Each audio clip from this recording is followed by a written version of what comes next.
and welcome to Strength Hammer, episode 165. It is the holiday season. Christmas is a coming. So Merry Christmas out there, or whatever you celebrate. I celebrate Christmas, so I wish people Merry Christmas. That's just how it's going to be. No, what you gotta say is, may the birth of one and only God, Jesus Christ, bring blessings to your family. I was like, is that like that's a meme going around Instagram? I've seen Yeah, like yeah, right, it's a okay. meme. It's a meme. Like Yeah, I it's saw like two today. I'm like, it's weird that I saw two that were that yeah, in depth. Is that a meme yeah. now? Okay. It's viral because it's like one comedian is pretty funny, but he made that joke. So Oh, okay, he's like, okay. I'm not gonna, trying to be sensitive. I don't say Merry Christmas. I just say, may the birth of one and only Son of God bless you, Jesus Christ, bless your family. Oh boy, It was pretty good. here to that and eating pork. Oh goodness. I might as well just go as Ludley now. I'm kidding. Yeah. Restart. No, No, no. it's fine. You know what is going to happen is you're going to get big. You're going to get a multi-million subscriber channel. Yep. And then somebody's going to dig for all the old episodes. They're going to Yep. pull this one up and cancel you. Awesome, because at that point, I at least have all my debt of my house paid off, and I don't give a There you shit. So yeah. Wow. Yeah. Look at the positives. That's great. After I make money, you cancel me. That way I don't have to do this anymore.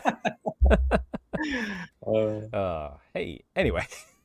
That was a random side tangent. Yeah. Whatever. Hey, it's Strength Hammer. Let's go. We're gonna start off. Man, I haven't even opened my beer yet, and you're getting it going. How are you doing? I'm good. I'm well.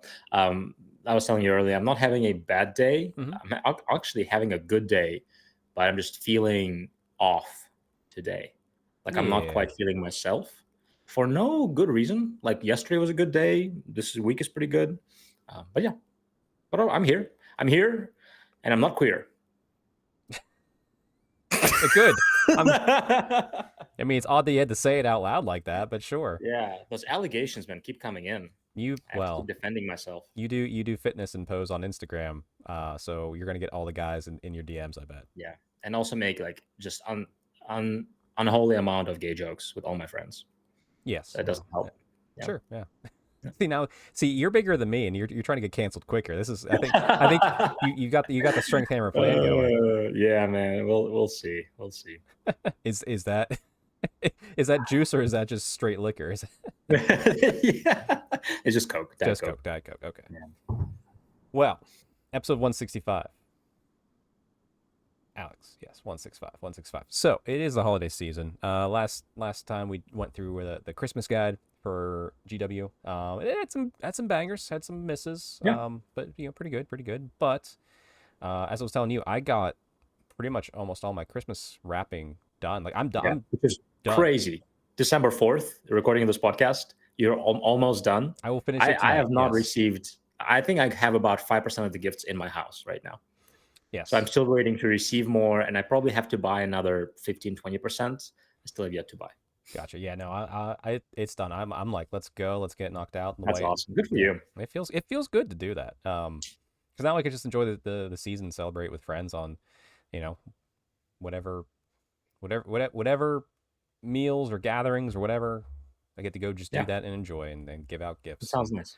It does. If only work would. Man, if we need, you know what? We should complain about work. That's what everyone wants on this podcast. Yeah, my boss sucks, dude. My boss is the worst. Yeah, well, I mean, he skips leg day, so how is your, I don't want to say lawn, how is your driveway and sidewalk? Is it still covered in snow? Or I woke up 2 mornings ago now, and I saw the snow. I was like a little kid on Christmas. I was like, yes! I know, wasn't it so good? We had snow. It wasn't the first snow, but it was the first snow that stayed. Yes, and it's still around. It's still around. Yeah, yeah. My driveway is mostly melted now. Okay. But there's definitely still plenty of snow around. Yeah, I loved it, dude. I love it. I was so happy. Oh yeah, no, I figured it would be. I was enjoying it. Wife's enjoying it. I actually the night when that snow was coming in, I do like a little retro game stream with some friends online. Like I'll just pick a random one, or like I'll do a playthrough or something. I was like, we're in the middle of a playthrough, and I was like, no. Skyrim. We're playing Skyrim, and we're just walking through the snow. We're getting used to it now, boys. Good.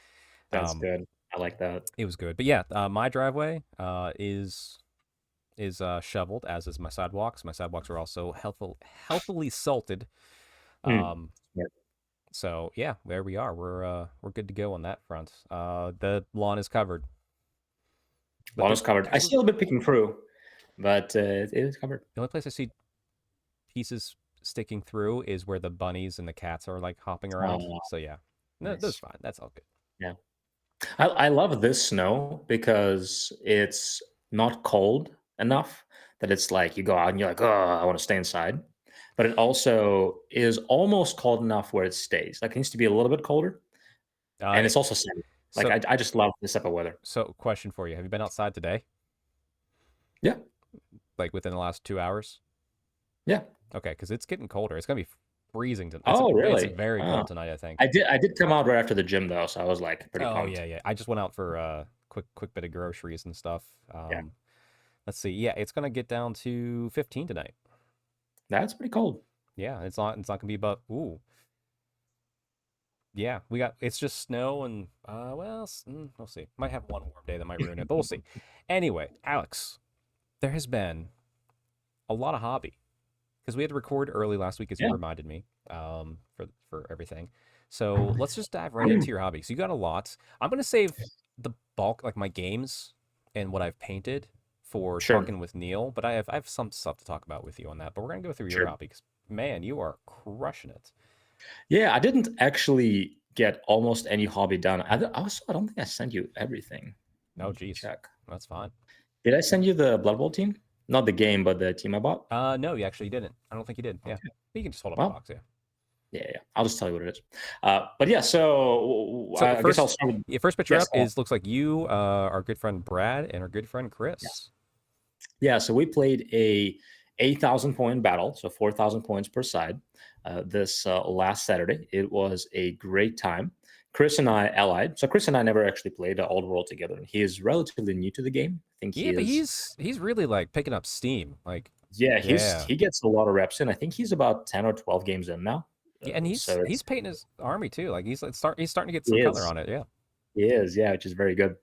So we played 4,000 points per side. It was 2,000 of goblins, 2,000 of Zinch. Zinch themed for the most part, Chaos Warriors. I think he was mostly Zinch and some Undivided. Okay. And Yep. then Brad was playing 4K of his Beastman. Brad, the only person we know that can just appear and he'd be like, "Hey, Brad, do you have a 4,000 point army?" And he's like, "Yeah." Yeah. Is that all you Yeah. need? I'm like, Yeah. You need more? You sure you want to know 5,000 points? yes. It was so funny because, like, hey, do you have enough if we both play full lists? It was very good. So I brought a artillery heavy goblin list. So I Right. maxed out on artillery. I've never done that before. 2,000 points. It's very fun. It's four bolt throwers, two doom divers, and two catapults. Just not a ton, but it's a good amount for 2,000 points. Yeah. There you go. Yeah, the And pictures look good. yeah, yeah, and obviously Chris had a cast heavy army. So the game was great, back and forth the whole game. For my side, not a lot to speak about besides artillery doing really well in the first half of the game. Like I was killing a big thing a turn. Like first turn I killed one big monster, second turn I killed one big monster, third turn I killed his general, something along those lines. And he had two generals because we had two generals, right? So we tried to make it even. Oh yeah, that's fair. That's fair. Right, right. So my army did really well in the first half, which is honestly when it needed to do well, while we still didn't have things close to us, right? Right. And he did pretty okay. Unfortunately, he was placed on the half of the board which was the dragon ogre half, which is much tougher, Yeah, that's right? the rough bit of Brad's army is the dragon ogres for Yeah, sure. yeah. And he could have brought, I'm sure he could have brought more, and he didn't, which is good. He actually tried to have a relatively narrative list. But the highlight, or should I say the low light of the game, right? Because Chris is still learning, so there's some principles, and like we're talking about strategy and how we should place our stuff.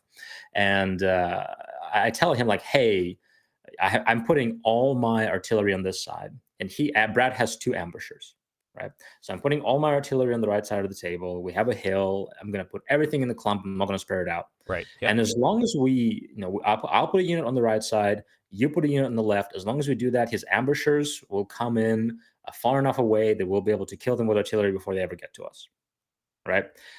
So on the right side, I have my squigs, and we have a bunch of stuff up front. On the left side, all we need is he put his 10 unit of marauders, which are skirmishers, so you can spread them apart, make a big line out of it. Yep, see him in the back here. Which was great. Yep, which was great. And so you see what happened, right? Oh So we yeah. play the turn. I do my movement. He does his movement. I do the shooting. We're doing great. He casts his spells off. I have my random squig with a fireball harassing Brad's army, the Beastmen. Everything is great. And Brad on his turn, rolls for ambushers. I think he gets to ambush on a 2-up or a 3-up instead of a usual Yeah, roll. some bonus, I think. Yeah. Some kind of bonuses. Maybe he just It's gets the to ambushing reroll. army, so yeah, it makes Right. sense. Regardless, he brings them both in, and those ambushers are not bad. I've played against him before, and Beastman ambushers when they charge you are pretty scary. Oh yeah, yeah. Right. They're strong. They're gonna have great weapons probably. So Yeah. or Yeah. tons of At least attacks. double weapons or great weapons, either way, good enough to take care of anything that's not like actually scary. Yes.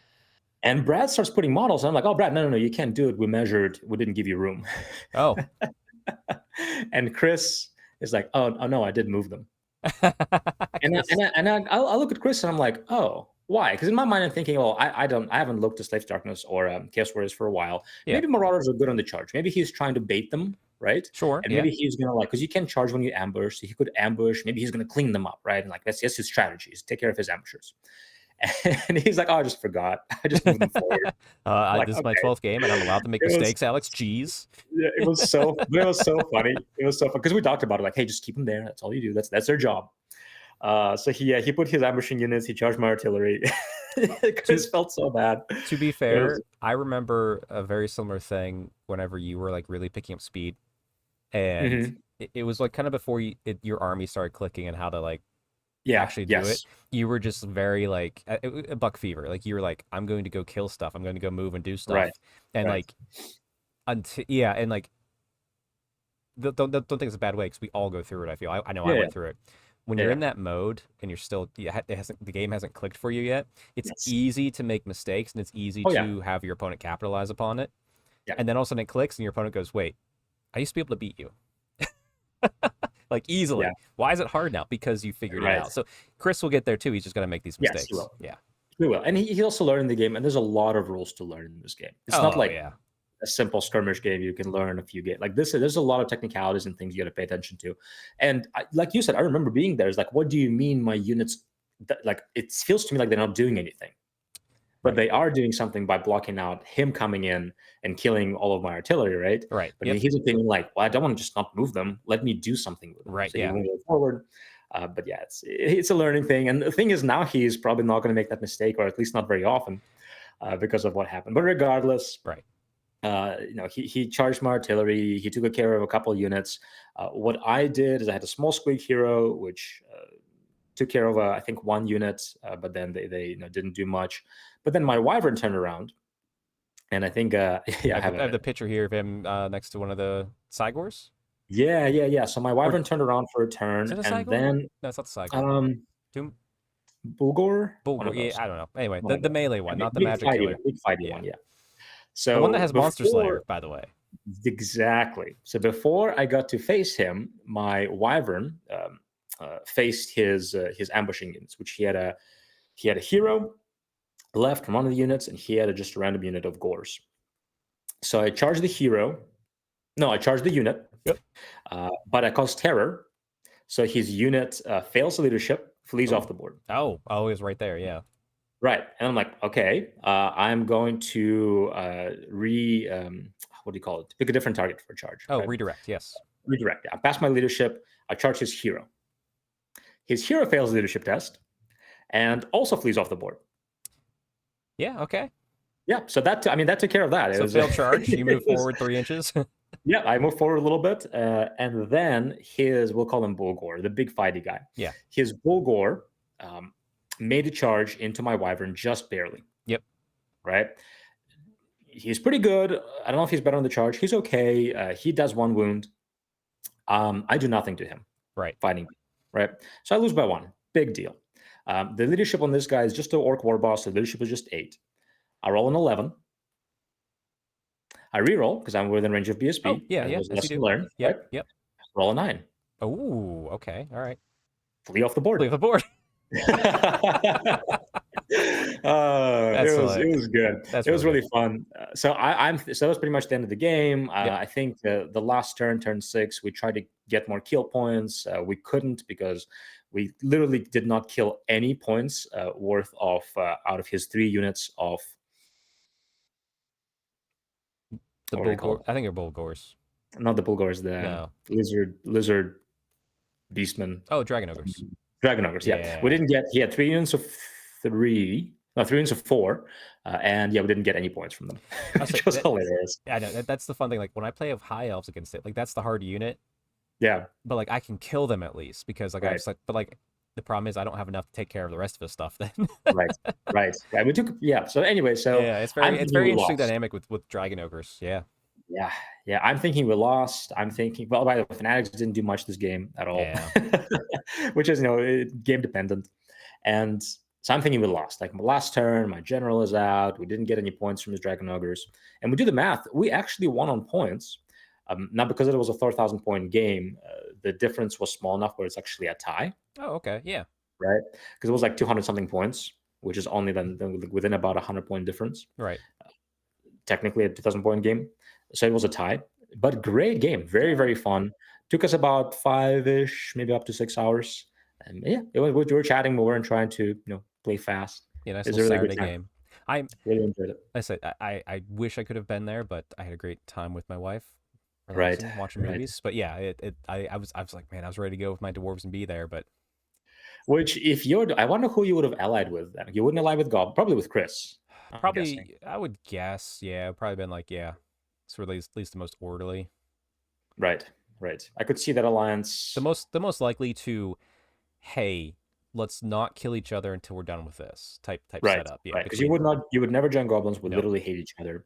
You would probably not join beastmen. no beastmen would just be appearing on a battlefield and would just start shooting them. Like chaos were Right. like we don't like chaos, but like I said, it'd be I could see the dwarves being like, we're gonna shoot you after we're all done dealing with all Right, this. right, right, right. Which then it would have been a very interesting battle. I don't know I would Well, have done. there have been no backline ambushing because all my stuff would have been on the back. But anyway, That's true. That's true. Oh yeah, he would be very scared because you have so many. Because we would have 3 ambushes between the 2 of us. yeah, and I'd be like, If I had the beastman, oh, it would have been much scarier for you. Good point. yeah, it would have been fun to. All right, Chris, I'll try and shoot off the stuff coming in behind you, but that's all I can do. Yeah, Another time. But that's not your only game you have. it is not my only game. No. So go back to it here. Boom. It's you and Chris again, man. This love affair, it Yeah, is, Chris is it's such a fresh, man. man. It's yeah. You guys are definitely in the honeymoon phase, and it's cute. uh, no, Chris is really integrating into the club very fast. And, Yes, getting yes. to like the guy. Actually, no, I hate him. He's the worst because he listens. Chris, hi Chris, how are Hi, you doing? Chris. Yeah. So anyway, I saw Chris and Mark playing Blood Bowl, and they were having a great time. And I've Yeah. been hearing about Blood Bowl for so long now, pretty much almost like maybe within a few years of starting the hobby. Oh People yeah, like yeah. Blood Bowl, right? And for me personally, I'm not a big one for silly games, right? Okay. Personally, Oh yeah, yeah, when I yeah. You're not into the whole like comedic end sometimes. Yeah. yeah, Yeah. yeah. Like the cutesy, chibi or chubby, whatever they're called, Chibi. like Yeah. anime style, or like fun, cute games like that.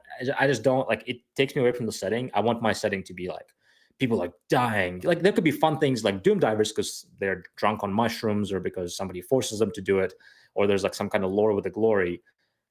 But I don't like um, something takes me out of the setting. Yeah. No, I can't say I get it, but I understand. Like, Sure. yeah, everyone likes what they're like. Like me, I have no problem with that stuff. Like, if Right. literally if there was a game where it's just like, okay, well, here's two pop stars and this is the war game about them dancing on stage and singing, Right. I'd be like, fuck, I'm game. Let's go. Let's Right. ball. Right. But yeah, Exactly. but I know Exactly. what you mean. Like, yeah, like for you, you want a very specific type of war game, and that's understandable. So, Yes.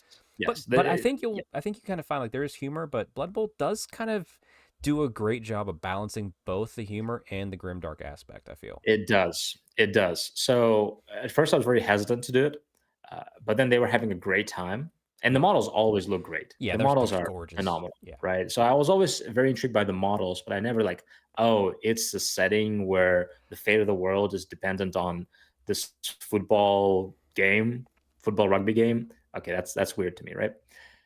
Anyway, play the game, love it. It's Yep. so good. Mhm. It's such a great game.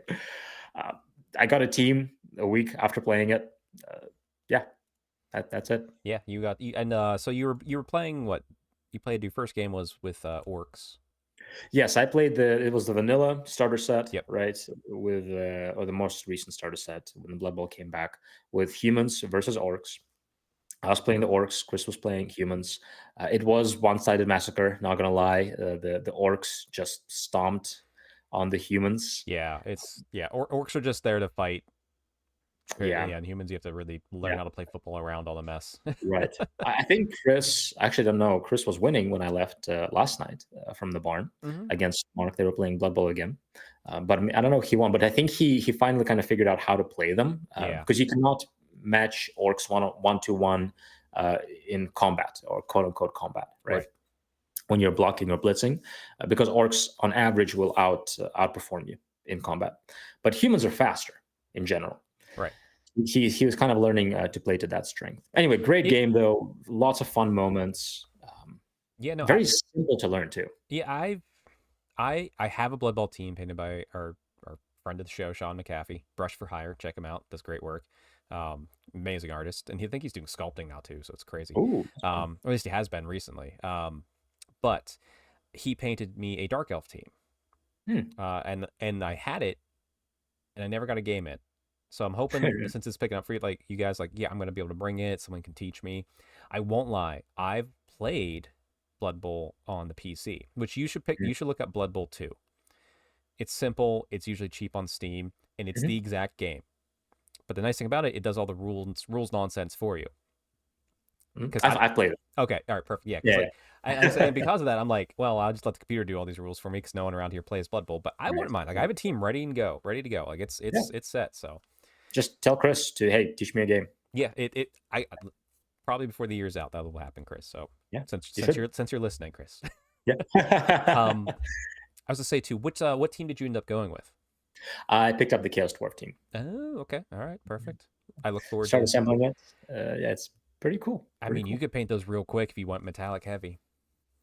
Yeah, I'm thinking what color scheme I want to do, and as you'll see in the next picture, uh, I in my ho ho hobby vices. Oh yeah, let me sorry get that up and ready to go. Yeah, you're good. Boom, there it is. Yeah, I received mine. I feel awful because I'm still waiting for mine to arrive. So I haven't even sent mine, they will arrive before Christmas. So I'm not, but when I send them, um, but at the same time, I feel awful because I didn't even pack mine yet. But anyway, so I Fair. received mine. Very, very, very cool. They lots of stuff as you should be. If you haven't done hobby vices, check it out. Go on Yeah, Hobby Vices Instagram it's so page. fun. I've had You so can much fun with it every year. Yeah, you can look up Hobby Vices. I missed 1 year because I forgot and I was too late to sign up. It happens. But it's a great fun thing. You send somebody basically you send somebody a Warhammer or hobby or wargaming style gift, but you also send goodies for whatever goodies you want. And I intentionally say like in mine, I said, hey, I want you to send me your local coffee, whatever it is, Mm-hmm. and I want you to send me some kind of chocolates.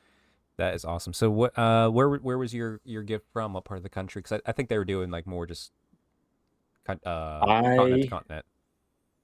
don't remember. Zingerman's. Well, if you know where Zingerman's coffee is, everybody, let us Yeah, know in the comments yeah. below.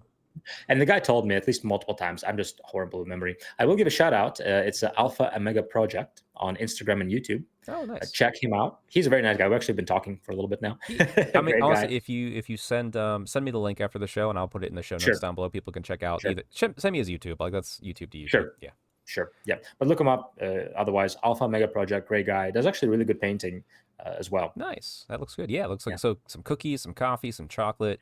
I Yes, sir. see some chaos doors for Sigmar Yes, sir. So I told character. him Yeah. that I'm interested in Chaos Dwarfs, and yeah, he got me the War Despot, so a hero, Yep. plus 5 shitty guys. And I'm actually very happy that he sent me just 5 models instead of the 10, Okay. because it's gonna be good amount, but it's not like overwhelming Right. Yeah. to Yeah. Yeah. paint So, it's a 10 fun guys. little project. Yeah. It's gonna be a fun side project. I'm honestly, I think one of those days I'm going to, whenever anybody plays AOS, I'm like, hey, I have 200 points worth of stuff. Can I just join a battle? And I want to see if I just like playing Chaos boards. That's fair. Yeah. Yeah. And then Now another, little scaping guy. yeah, that is the commemorative series, the recent one. Where was he? You could only get in certain place. Probably at like the Worlds events and stuff like that, the US Open Yeah, events, I bet. And maybe right, Warhammer World, I bet too. Yeah. right. But you can't just get it in the store. So I Yeah. was very surprised to see him because when I saw him, I was like, oh, it looks cool, but I'm not going to go out of my way to ask somebody to buy it for me and send it to me. Right. And when he sends it, like, oh, Yeah, heck yeah, perfect. Yeah. this is Nice. great. So I'll most likely add him to my old world army. I asked the guy whether I should add it to AOS and old world. He said add it to old world. So Oh, always old world. I'll probably do that. So what are all these pewter models then? Yeah, I was so surprised because those came out of nowhere. I think I Yeah. just told him that I like chaos stuff in general, Oh yeah. and he sent me a bunch of beastmen. Oh, Just cool. yeah, metal old school style beastmen. They honestly remind me of like very very very old school GW. Yeah. Like I'm thinking of the old school metal Like horrors. Marauder miniatures and stuff. Yeah. Yeah, right, right. They're heavy, they're fun, they're cool sculpts. So I was playing around with it. I was actually playing around with it yesterday and today, and there's everything you need there to make a Beastman Mordheim team. Okay. There you go. Yeah, so I'm considering it. I'm either going to do that, or if I don't do that, I will gift it, re-gift it, I should say, to our Beastman friend, to Ben. Oh yeah, that's Because fair. if I'm not going to use them, they're going to collect dust, right? I'm not going to sell them. That would be not the right way to go. Yeah, So that's not the right way. right, right, right. So give it, but I don't want to collect dust and just sit in my house if I'm not going to work on them. So I'm playing around with what I want to do with them. So maybe if I don't create a more time team out of them in the next 6 months, I'll gift them to Ben. Well, there you go. I mean, hey, they'll get some use. That's pretty good. Yeah, yeah, but very surprising. I was looking at them and playing around with them. They're very, very, very cool models. They got that retro feel, but Yeah. also I like them because they're not overly complex. Yeah, you could paint them up very quickly if you wanted to. Yeah, yeah, No, that's awesome. I did. I mean, I don't have a picture of it. I did ship out my Ho Ho Hobby Vices good. to the young ward who's about to get pretty much half an army worth of Custodes because that's what the army is starting, as well as some paint. I'm still, I get it. Can't send him any. He asked for no treats or anything because he's got too many allergies to worry about. I'm like, that's fair. Yeah, But he got extra models. good. And some Pokemon cards because he's into Pokemon. Nice, So nice. and You then take a picture of what you said. no, I didn't. I just You wrapped should it. have. I wrapped it. I at least want to see it myself. You don't have to post it, but I would have liked to see like, wow, it's So what did okay. you get? So there was the Pokemon cards. I actually had Right, you okay. grab for me on the way into the club nights. I didn't Uh-huh. have to go out. Actually, I did swap out one of those for a Okay. Japanese Ooh, set of cards, like booster pack, fun. just Pokemon, obviously. So it was 2 boxes of the Custodes Terminators and the Blade Champion Hero. Mhm. Which, like I said, that's not that with the. I think he has 1 box of the basic troops and one of the heroes. All that combined, he's got 1,000 points now. That's I was, like, awesome. I was putting it through the calculator, like, can I make sure I get this kid to 1,000 points? And Yeah, then that's great. some gold paint. Yeah. So That's not, great. not That's I went awesome. heavy on the models for him because I just felt Good. yeah. Yeah, this is decent. That's a decent chunk of an army. Yes. So I can't wait. Well, I'm never gonna know probably, but hey, never know. I just hope he has a good time, and I hope he doesn't get the box and go, "Oh, Strength Hammer. I'm gonna look up the podcast," and then see this is the first podcast, and within the first 30 seconds, where we're trying to offend everybody. Just realize that. He just sends it back. Nah, I'm sure it's fine. Um, Uh, but anyway, I do have a little bit of hobby of myself to talk about too. Oh, but and actually, yeah, I probably had the same boat opposite of you for Ho Ho Hobby Vices because I sent my gift already, and I'm already forgotten about it. But I checked. I'm like, oh, I wonder if mine's been sent yet. No tracking. Yeah. But fair enough. yeah. But anyway, quick little bit of hobby for me to talk about here before we do a little bit of news before we wrap it up here for the opening parts. My Moonstone rulebook arrived. Ooh, Because that's fun. since I picked up the models, you were interested. Some other people at the club were kind of Mhm. interested. So I was like, I'll buy the rulebook. It's cheap. Yeah, So why I not? haven't had a chance to read it yet, but maybe in the future we'll try some Moonstone games. Yeah, I'd like to. Yeah, and then I last Wednesday got in a big game of Napoleonics, Valor and Fortitude. Saw Um, that. it was a big group of people around. I think there's like 4-on-4. Oh, nope, that's the wrong picture. That's that's the preview what I'm going to talk about with Neil on my hobby, which is another game. But hey, Big game of Napoleonics. Had a great time with some friends. I'm really liking Valor and Fortitude. It's just a fun game. That's all I can say. Cool. Yeah, and Yeah. it's but I said not many people are into that, so not gonna mention it. Other quick bits of hobby. This arrived today from our good friend Mike Keel. So he Ooh, printed me some. This is a big old movement tray. I got to glue it together because this tray was only so big, and then another one that nice, I needed for a specific size. And nice. he gave me a little box of goodies, and I haven't opened it yet. Yeah. I think I remember what was in here, but we're gonna You just haven't opened it yet. no. Whoa.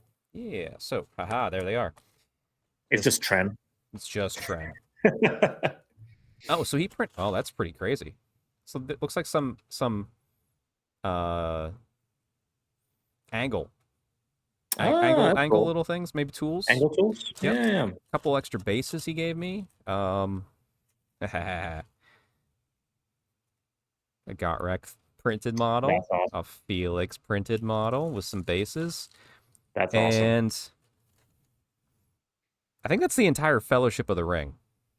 That's fantastic. Yeah, that's Lord of the Rings. I was not expecting that. It's like old stuff too. It's not like the movie stuff. It's like looks like That's I'm cool. not sure who sculpted that. That's amazing. Holy crap! I'll get pictures up to that. You should. Check it out. It'll be on my Instagram. But That's also fantastic. I'll have to when I see you. He has a box that has your name on it too. So I don't know what's in there, Ooh, but you can come get that whenever you want. sounds good. Keel is such a good guy. I love the guy. Yeah, We actually send memes to each other pretty often. Pretty sure yeah. we send memes to each other today. He usually sends me a meme or two as well. I'm bad at sending stuff back, but he keeps It's he keeps my okay. inbox full. Um, Good. all right, but yes, I'll get pictures online of that. But quick bit of news for us to talk about here, and yeah, sorry, but there might not be a lot of fitness talk at least this week or maybe for the holiday season, just because there's a lot to talk about outside of it. We're getting lots of hobby in. You know where you can go for a fitness Warhammer podcast? Yeah, that never comes out. We know that. Check out Dave Tate Elite FTS. That's the best fitness podcast out there. And just paint models while you're doing not a it. lot of Warhammer, No, but yeah, no. yeah. Anyway, here a little bit of fun thing. I like advent calendars. Always Yeah. have. Got the one that me and my wife are doing for ourselves. We always have one for chocolate, but we always get the Grotmas calendar every Mhm. year for Christmas from GW. So love to see it. So we've had 4 days. So the first one, a 40K short story about Titus arriving to help a besieged planet. Pretty good. I like it. A little bit of lore. It's very short, but it's good. Day two, actually, I can just open it here. There we go. There's Titus. Looking good. Looking good. Day two, the Helpsmiths of Hashut got some soggy rules, some Scourge of Gyran rules. I asked Matt what he felt about them since he's into this army. He said, "Eh." I watched Warhammer I watched Warhammer Weekly, and he seemed a little bit more positive than Matt on them. But hey, Okay. but still, it's cool to see rules, free rules. What's Free rolls are always good. And then Alex, you'll like this one. Day 3, you need to go on there and download it. The Loyalist Legion Painting Guide for Horus Heresy. So one for Oh, that's each. actually pretty good. Yeah, one for each chapter. The colors you use, how to do it. Great. I like it. Very simple. And then today, That's actually pretty awesome. That's a lot of work too. that's a lot of work. Yes. So go download yours, especially if you're a Horus Heresy fan, and you're painting Legion colors. And then last one Yeah, that it's came great. out today. I haven't read it yet, but it's a ghost story because Charles Dickens wrote one story with ghosts in it for Christmas. So apparently everyone in England feels that ghosts are part of Christmas, and they're not. But hey, here we are.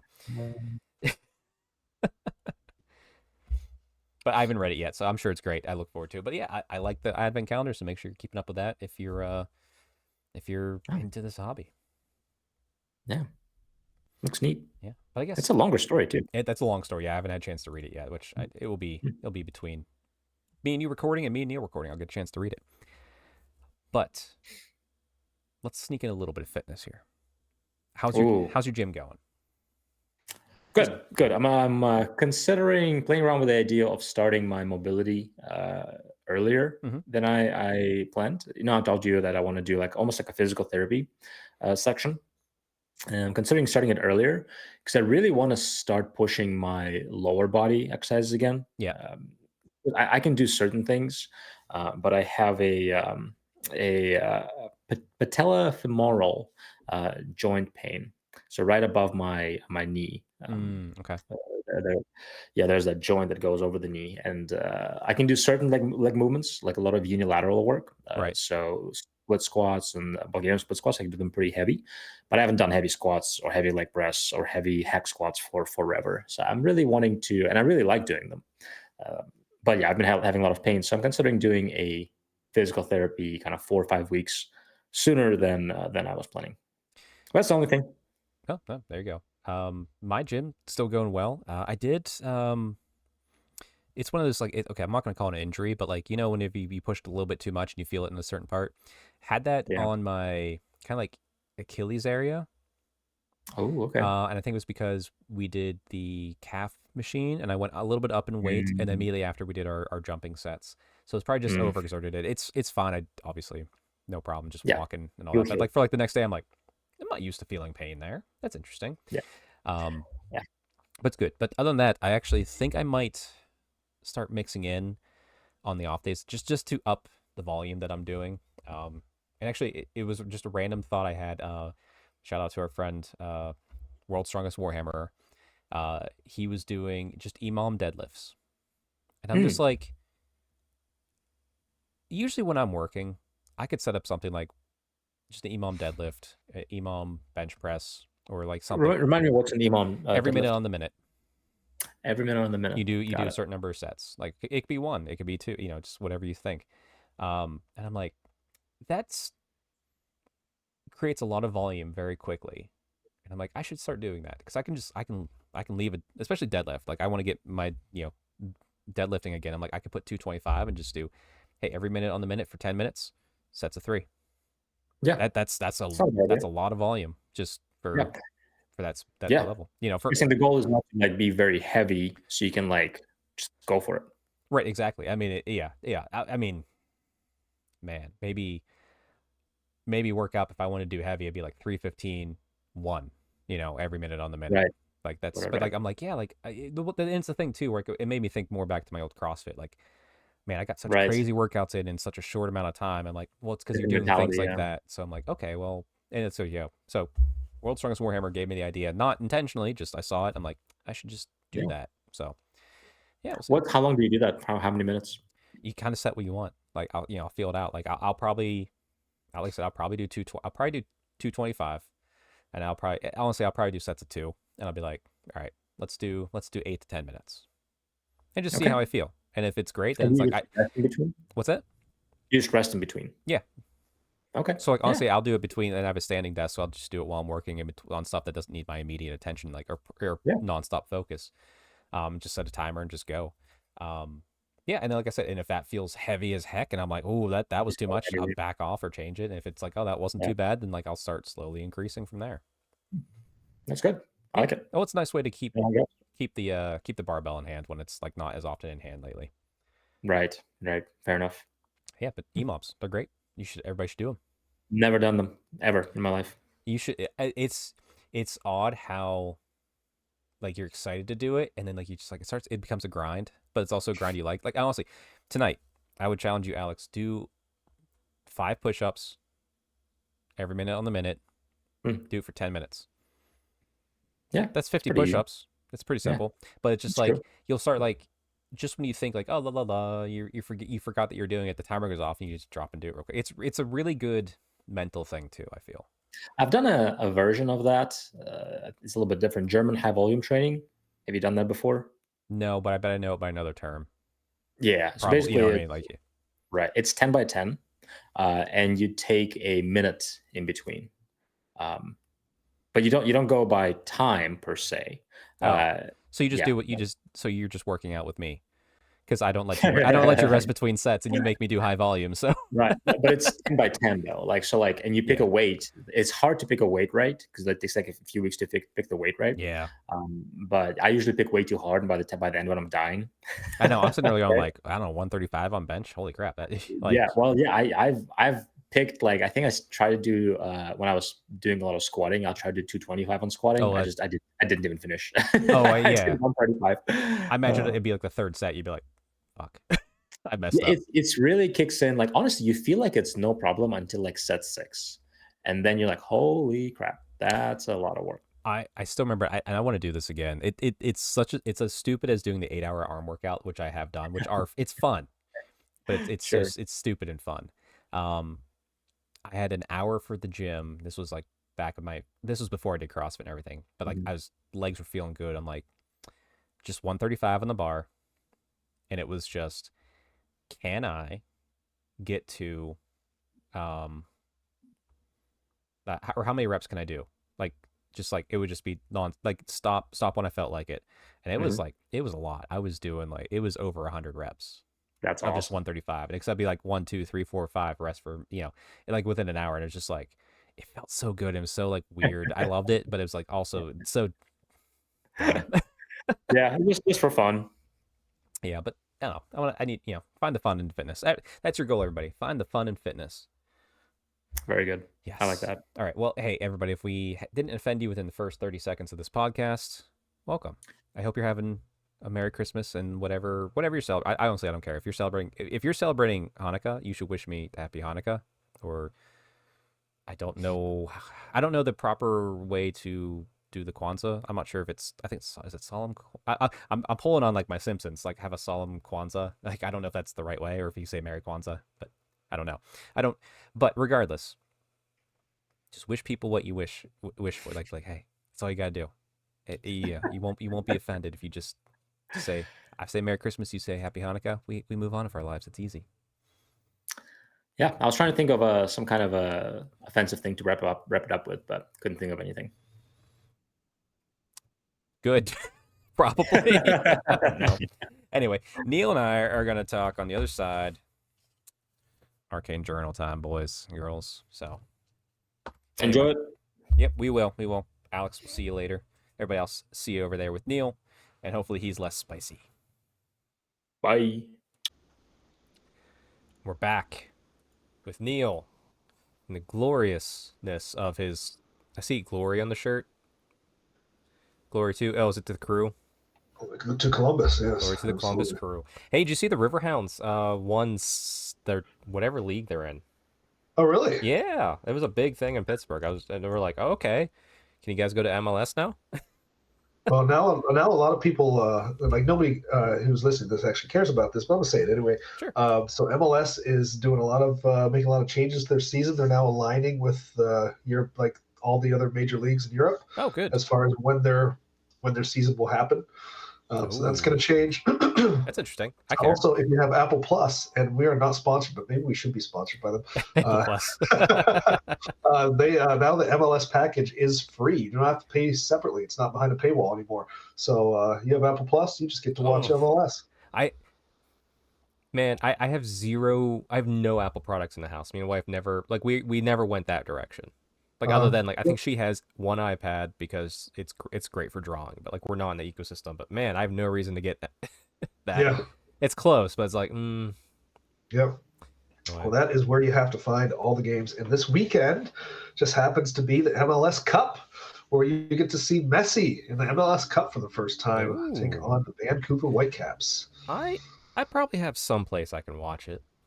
It might be worth it. It might be worth it. I'm actually really happy Yeah, because Miami took care of Cincinnati, who is Columbus's big rival, knocked us out of the that playoffs. fair. They were Yeah. higher ranked than us, so it probably should have happened. But Hey, I'm all good watching Messi play. That'd be fun, especially right now. Arsenal, my team for Premier League, man, they're just crushing it. It's good to be an yeah, Arsenal fan right now. So, nice. which is really interesting because the Steelers are like a roller coaster, and I'm like, I watch one game, I'm like, this is gonna be solid, gonna have a good time, it's gonna be great, and then I watch Steelers, I'm like, what's gonna happen?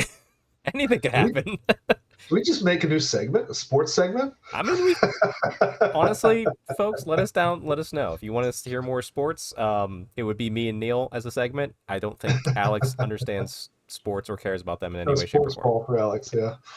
But we were talking about beer as you drink from your Amy mug. Yeah, about a segment. So I don't think it's going to be a regular segment, but I did pick up some Mad Elf Grand Cru.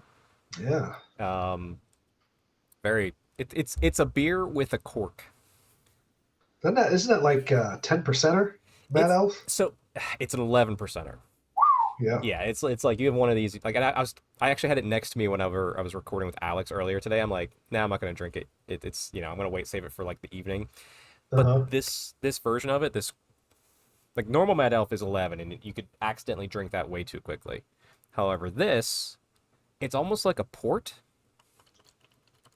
so you can't drink it quick enough to really feel any sort of effects. Yeah. It's just a Yeah. Yeah. nice It's hearty almost drink. soup. Yeah, it's a hearty beer. I don't know. I bet it's perfect for chatting with your You're friends. like, you drink that, you're like, I've had dinner. All right. I mean, I have no idea what the calories are in this, but also it's one of those beers where like, okay, don't shame me, everybody. Okay, you can shame me a little bit. It's a $22 4-pack. So I will get one of these per year because I can't Well, I mean, stomach that more than once. to be fair, if you're trying to actually, get something out of it, we'll say, Sure. you really only need four, right? But like I said, I don't know what. Okay, if you can drink this quick enough to get drunk off of it, even one, you're an alcoholic. That's all I'm gonna say. I can't drink this fast enough. I don't think you could either. Like I say, it's a little too. Gotta level up. I'm good. I don't need to be an alcoholic. I'm fine on that. That's fine. Other people, hey, you guys have your fun. Um, Level up. but anyway, Neil, I have an important question. So we did ask Alex about this, but how is the driveway? How is the sidewalk? Because snow's everywhere for us, so I assume you have the So same. we had the kids had a snow day the other day. I had to leave very early in the morning. I almost lost my life on the way to work, and Yeah, I'm not joking. It was basically within 5 inches of me losing my life. And but my son, of his own volition, mind you, shoveled the entire driveway, all the pathways to and from the house, all the sidewalks, all by himself. that. No help from mom because mom's kind of out of the picture with a foot Yep. surgery that's healing, and definitely my daughter wasn't about to help him. So, So let me ask you this. I mean, that's great. That's great. Neil's finally getting the help he deserves as he's risking his life to go provide for the family. Because yeah, I know what day that was because we had the delay here too, and I woke up, I looked outside, and I even was I work remote, so I'm pretty lucky with that. But I even told my boss, I'm like, oh, look at the snow out here. Probably not gonna make it in today.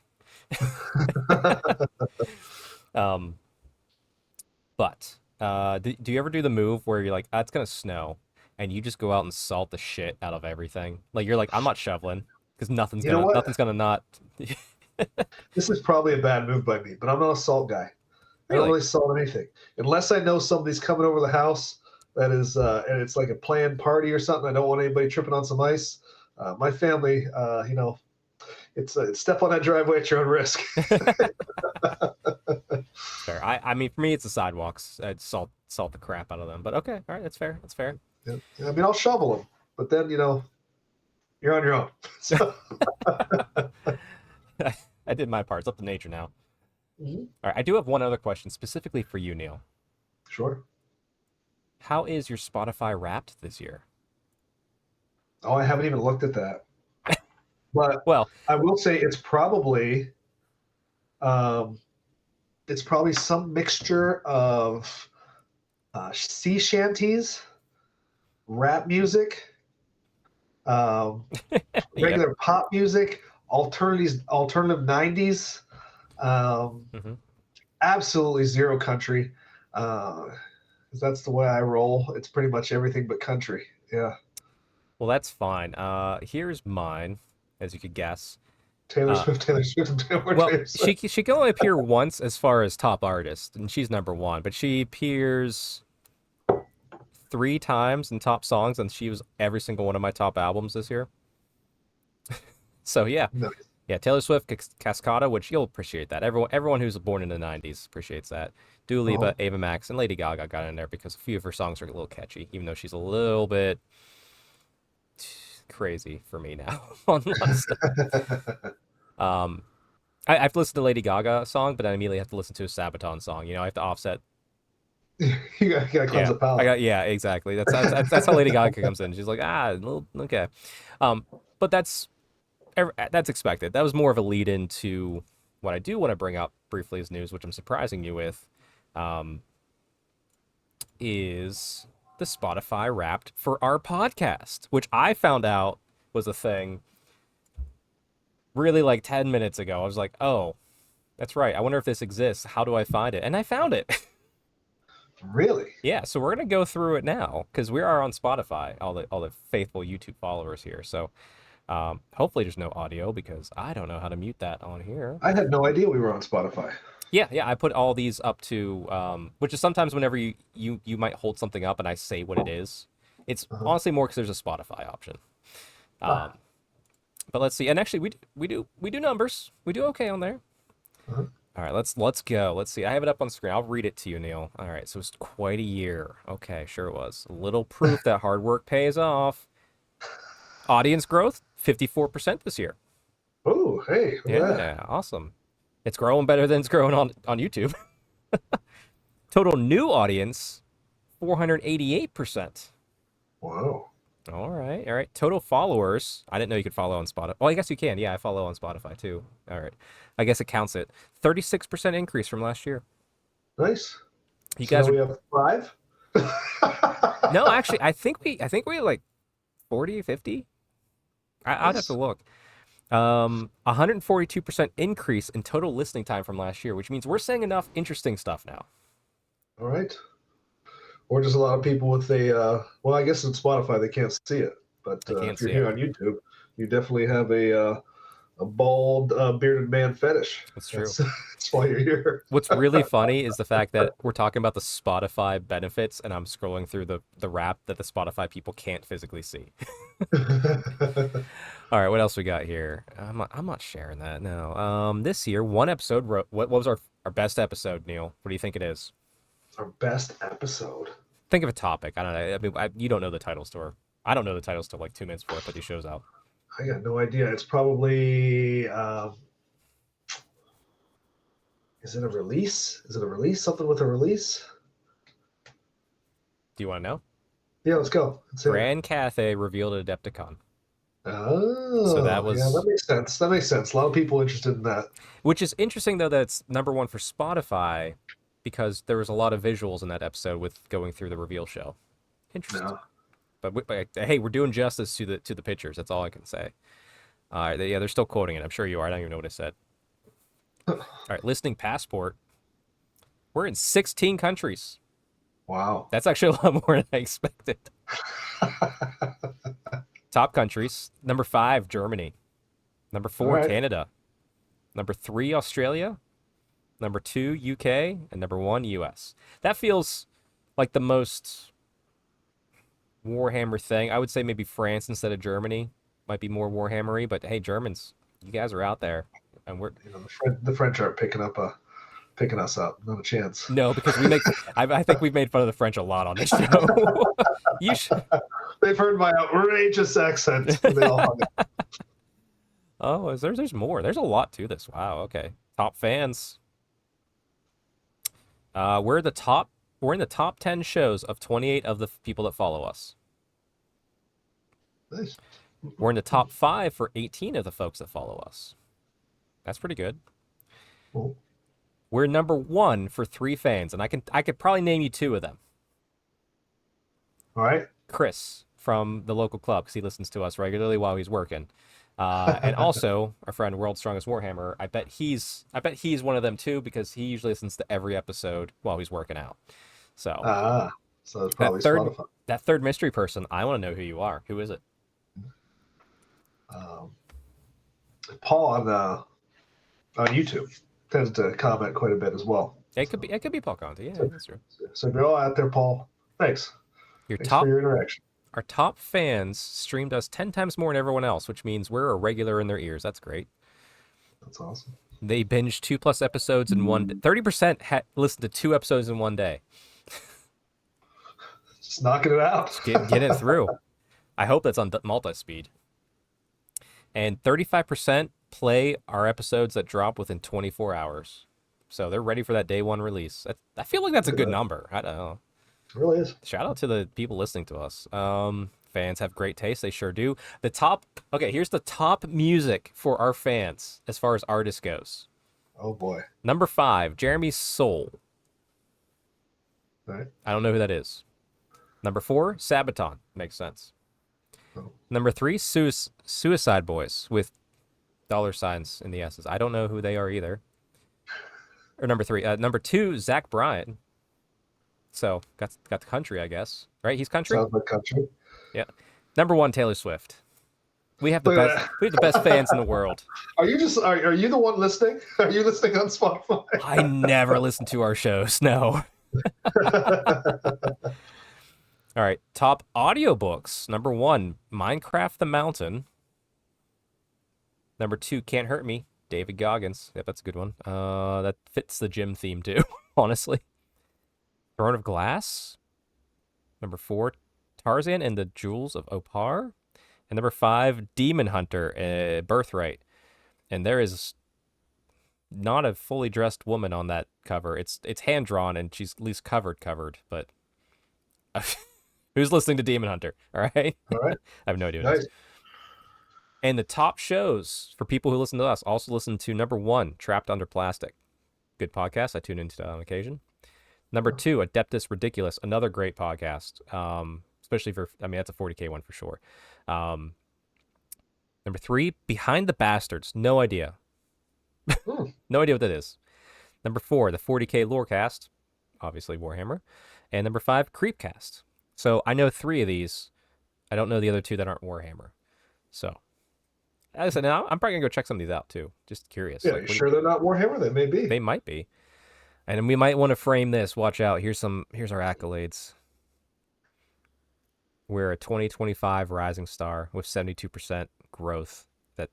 Okay. We're a binged show for 2025. And fans listen to us for longer than 89% of other shows. So people tend to listen. If people hit play on us, most of them will listen to the whole episode. You know why? Because we give them a little bit of lawn talk when Alex is on, and they're just dying for it. They're waiting to hear. You're right. The second bit of lawn talk, right? They're going to hang around for that second bit. You're right. They need it. You're right. That's the dopamine hit we all want. That's what we're here for. That's why numbers always go down in winter. We don't have lawn talk. Yeah, so that was cool. Thank you for everybody that listens to us on Spotify as well as YouTube. I mean, we see the love everywhere. YouTube doesn't have a wrapped thing, so I don't know how I could see the metrics, but I don't look at the metrics unless they're presented in a pretty little fashion I can swipe through. Also, another quick thing of news to go to. This is more for you, Neil. Nope, that's the pictures again. And did you see Total War Warhammer 3 is getting the end times? I did see that. Yeah. I did. I was waiting to. I mean, I know. They had Nagashazar just sitting there being unused. I'm like, this is happening at some point. Yep. Of course. So that's gonna be fun. Just to see. Like, I want to know how crazy does it look? You know, like we have it in our heads, but like you don't. You know, I just want to shout that out because you're a big Total War Warhammer person. Oh God, yeah. Yeah. I'm actually doing this podcast for the first time. Maybe it's the second time on my PC. Second time. And I'm playing Total War on ultra high graphics now, baby. And let me tell you, that is nice. Are you doing it while you're doing the podcast? I mean, that'd be nice, but no. That's where you get the second screen, like I said, and you set up just a computer versus computer battle. And you just let it play out, so it's just on the side there. I'd be cursing more than I normally do on this podcast. No, you don't play. You let the PCs do it. It's just entertainment for you. You watch the peasants dance. That's true. All right, let's talk some hobby. Let's do it. Did some news here. All right. So I, outside of the Napoleonics game I mentioned with Alex, got in a game of Warhammer, Old World. I got the dwarfs out. How'd I go for it? I got the dwarf gun line out. 2,000 points, fully match play legal army. If you look at it, you're like, this will never win a match play event. But we were just playing a little fun kill event, just put models down, 2,000 points. Friend Brad, he was there. He borrowed our friend Mark's army, who was at the club at the barn, and he put together a 2,000 point list. He had one huge block of like, I don't know, was it 7? Like, no, not 70. Yeah, it might have been 70 some goblins with the hero BSB. Like he put everything into it. Had an Arachnarok right next to it. Had 2 bolt throwers, a Doom Diver, some Spider Riders, a Wolf Rider, a couple trolls, and a squig group right here. Whereas I had Thunderers, Coilers, 3 cannons, Grudge Thrower, Flame Cannon, Bolt Thrower, Organ Gun, 3 Gyrocopters, 1 Gyro Bomber, and a couple Rangers and a couple Iron Drakes. And Burlock Damison and Engineers. And like I gave everything. Everything was going to reroll artillery die at least once or twice per the game.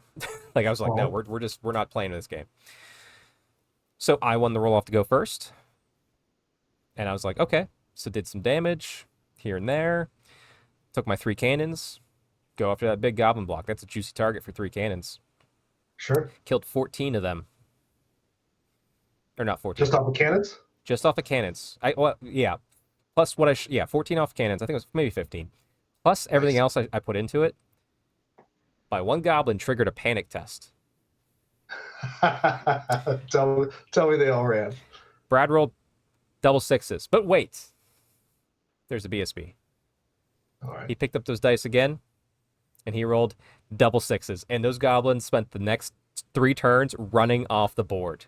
Oh my god. Even he was just like, I don't know, like, okay. Like, that's had half his characters in there too, I'm sure. It was. And like this gun line, nothing went up opposite of me.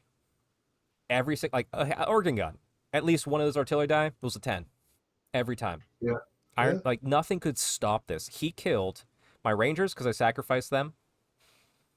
I sacrificed them to the Ragnarok by baiting him away, and I just barely missed escaping on flee.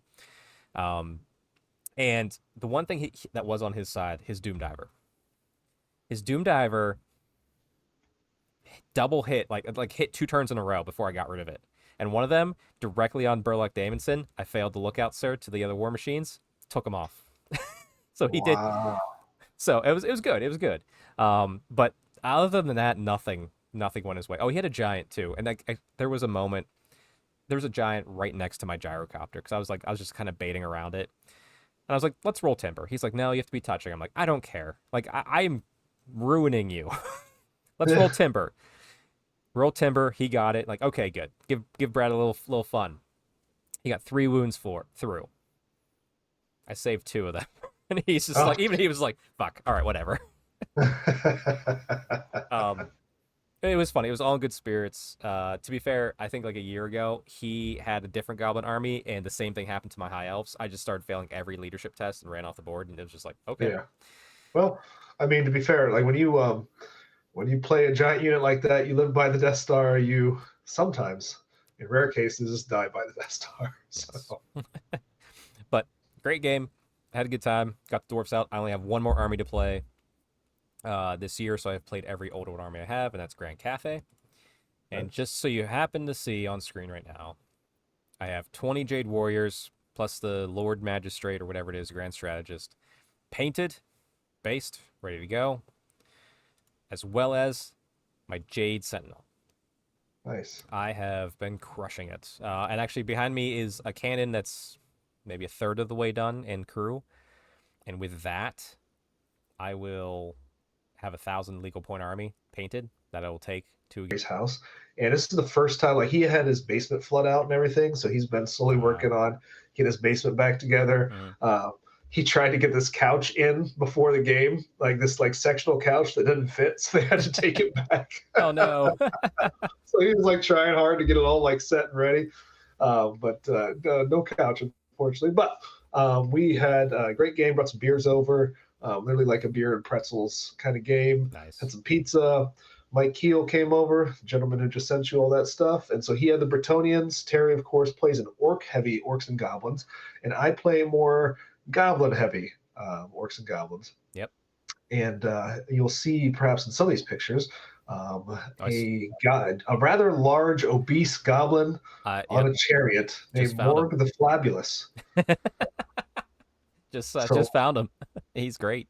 So Morg is essentially a goblin who is trying to basically be just like his idol Grom the Punch, and so he spelled his name exactly the same as Grom, except he can't spell, so he spelled it backwards, and so that is Morg. Oh, that's so good. So so he basically on turn one, it was just all for fun, right? So what we did for the scenario is we put some of Mike's objectives out, which just happened to be flags, and so it was kind of like a capture the flag, and then you could move the flag around with whatever unit captured it, and once you captured it, you got a free reserve move. Ooh, So you grab it, you move off, right? Off in a different direction, right?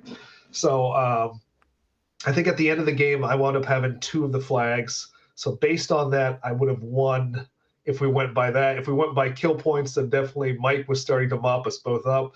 Because in true Orcs and Goblins fashion, Terry and I were pretty close.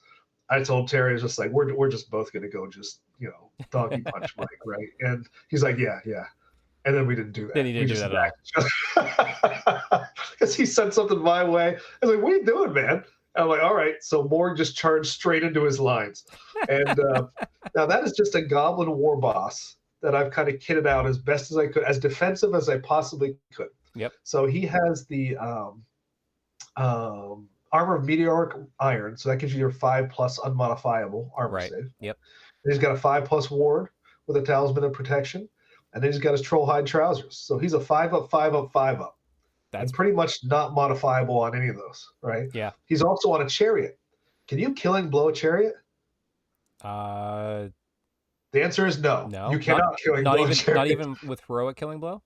No, you cannot. Okay. You can also not monster slay a chariot. Okay. Heroic killing blow, but it's not. It's a chariot. So so he was immune to all that shit too, which is what Mike's Bretonian had in spades, and so did a couple of I think his Orc War Boss, Terry's Orc War Boss. So now this guy, did you have the one-hit wonder? Did you have the one-hit wonder on him just for fun? I did not have the one-hit wonder on him. I don't think I could fit it. Oh. I think he was like 95 points with all that stuff. I think. Okay. But I need to go look into that. But yeah. So, but the problem with that is if I do that, then he's got to use the one-hit wonder no matter what, and it just becomes a hand weapon at that point. So no, he has a great weapon on him, and he took the most punishment in the game. When I say like this guy would not die, I mean this guy would not, and he did die at the very end, but he played through that whole game after just kamikazing into like an entire army's worth of a line.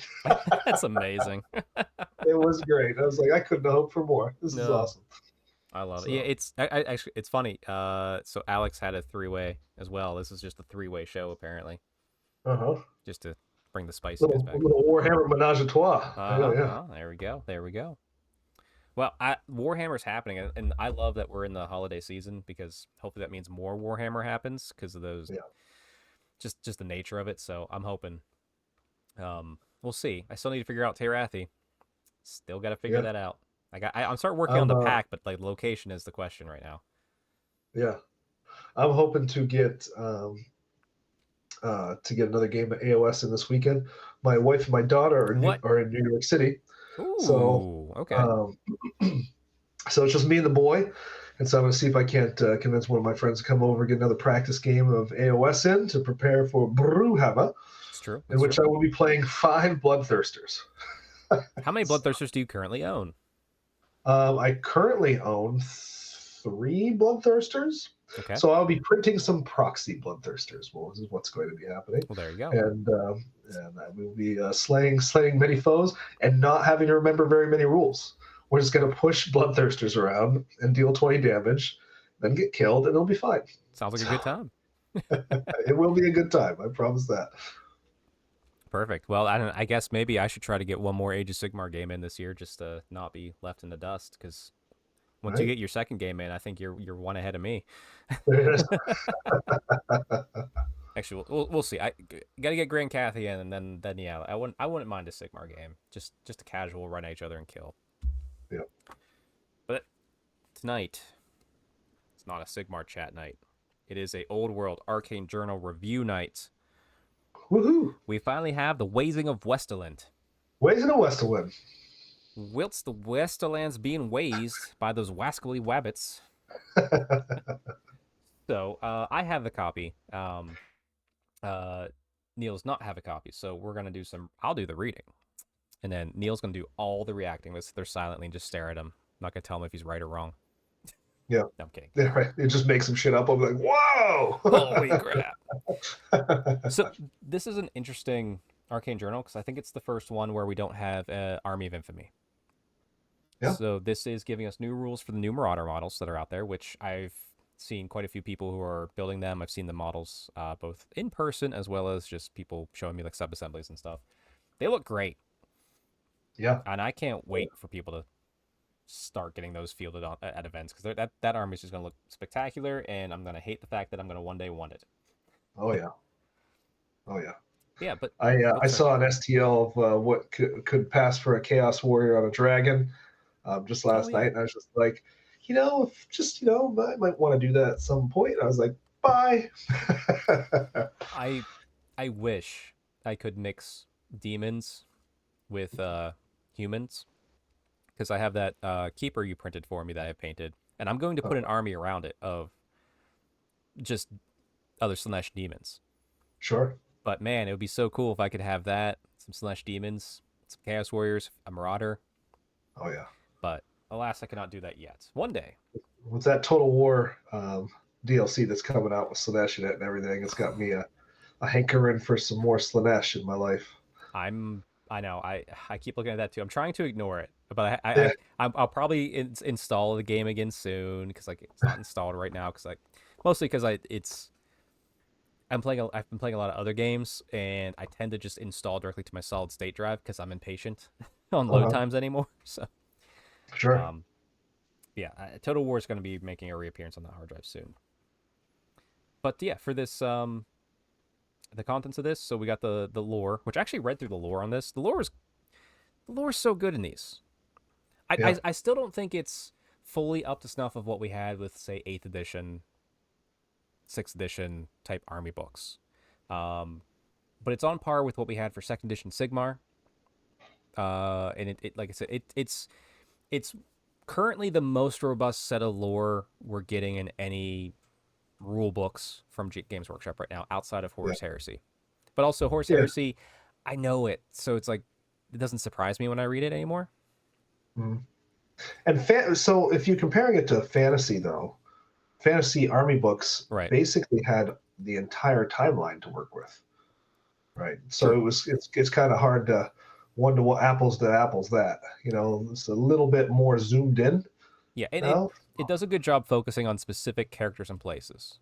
Yeah, and times, right? Yeah, I almost wish that they would do it could be an article, it could be on the webpage, it could be its own Arcane Journal, where it does that broad stroke so I can see how all this interplays without having to piece it together myself. Right. Not that I can't, but I'm lazy. Yeah. It'd be something they could put in a Arcane Journal that was a campaign setting, let's say. Well, this does have Path of Glory campaign in it. So it's all we were talking too. Like this is the weirdest Arcane Journal because I feel like it has the less army specific stuff, but it has so much for everybody and army specific stuff. And I don't know how to describe that in my head, but they're still worth it. This is still very much worth it. Sure. That's it. The Marauder War Scrolls 2, and then Chaotic Traits, Cults of Chaos stuff for them specifically. Lore of the Shadowlands, which is also for the Marauders. But then we get Artifacts of the Shadowlands magic items, which are for everybody. And Old World Specialist Design Studio, way to just look at Age of Sigmar and say, oh, that one idea that you abandoned that was great, we're just going to take it now because you won't. Realm artifacts, that's what we're getting right now. And I'm so excited for it. Yeah. I'm of two minds on this, but that's okay. I'm always for more artifacts and magic items than less. But I wish this also came with a balance to some of the old ones as far as points costs that are maybe less than ever seen. So, sure. I can see that. I mean, they're not. Because I will say, it seems like these weapons, because from what I have heard, is they are fairly cheap compared to what you see in some of the other books. So yeah, it's very much telling of these were written after we've seen how the meta is kind of shaped and how the game's functioning in full in mass compared to what they think was going to happen. Sure.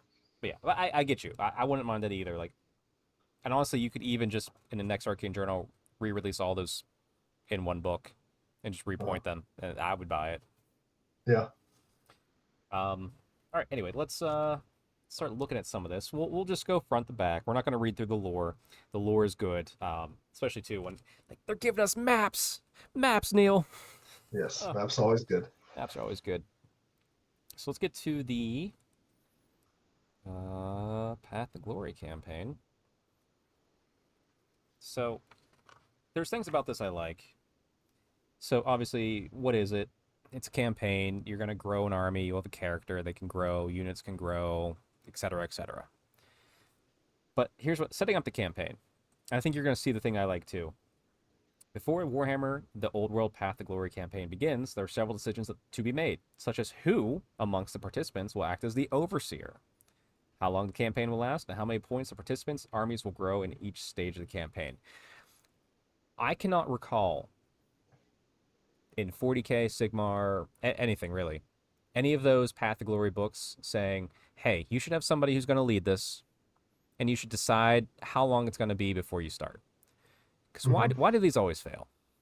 No one's driving it, and it just goes into monotonous, and people just give up. Right. Well, and I also, because you're dealing with adults with lives, and I think sometimes they're too ambitious. That's also very fair points there, yeah.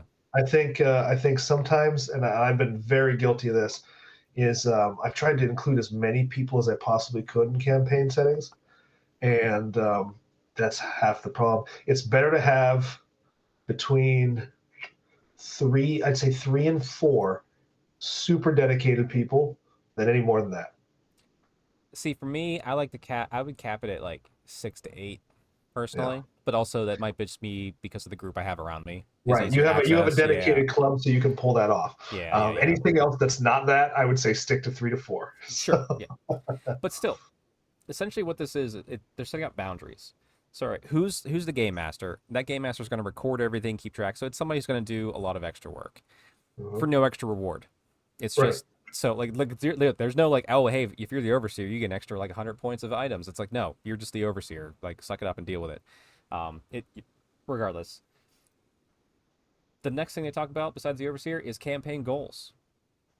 More often, people like to collect armies for 2,000 or 2,500 points, which is interesting because they've never really said anything around outside of 2,000 points as far as above. They've gone below. Each participant begins with 500 points, and they add to the campaign, increasing it by 250 or 500 point increments. It doesn't really say when. It's not like weekly or monthly. They're not even saying how much to meet, but they're just saying, here's what you should increase by. Here's what your end goal should be. You figure out how you want to get there. Yeah. Nice guidelines. This is great. Yep. Then there's campaign phases. Before you begin, overseer must decide how many phases it will consist of. During each phase, participants play a number of games away from the battlefield, work towards collecting. For example, like no more than it says 2 weeks, at least 2 weeks, no more than 6 weeks, is their suggestion. So you can play as many games as you want, but also says later in here, hey, only your first 2 count based upon their scoring metrics in here. You can play 12 games, but no one's going to milk it up. It's like, oh, your first 2 count, that's it. They could be your worst 2 games. Who cares? It was your first 2. This also suggests you need the War of Cetra's Fury Arcane Journal because it does have the rules for smaller point games. Sure. That's fine. I'm glad they have it out there and they reference it within the book that I'm reading right now. So they do mention, hey, awards are fun. We like getting awards. Neil, do you like getting awards? Sure. Yeah. I got a trophy case. Yeah. Here's 2 suggestions of awards, but you feel free to add whatever you want. This is all determined by the overseer. But Champion of Champions awarded to participant with the most campaign points, and Best Army, player vote, most thematic army. Always worth it. Great. I'm loving everything I'm reading here because it flows into what I want out of wargaming anymore. Yep. So they got some hard scores and they got some soft scores from the sound of it. like I said, it does say too, all players must play for each phase, whether it's once a week, once a month, however. Must play at least one game, only the first two count. And they have campaign points, much like, not much like, very close to what we know for whether American soccer, European football. You win, you get a crushing victory, you get 3 points. If it's a normal victory, it's only 2 points. A draw is 1 point, loss is 0 points. And that's called campaign points. So you bank those, and they get recorded. Yeah.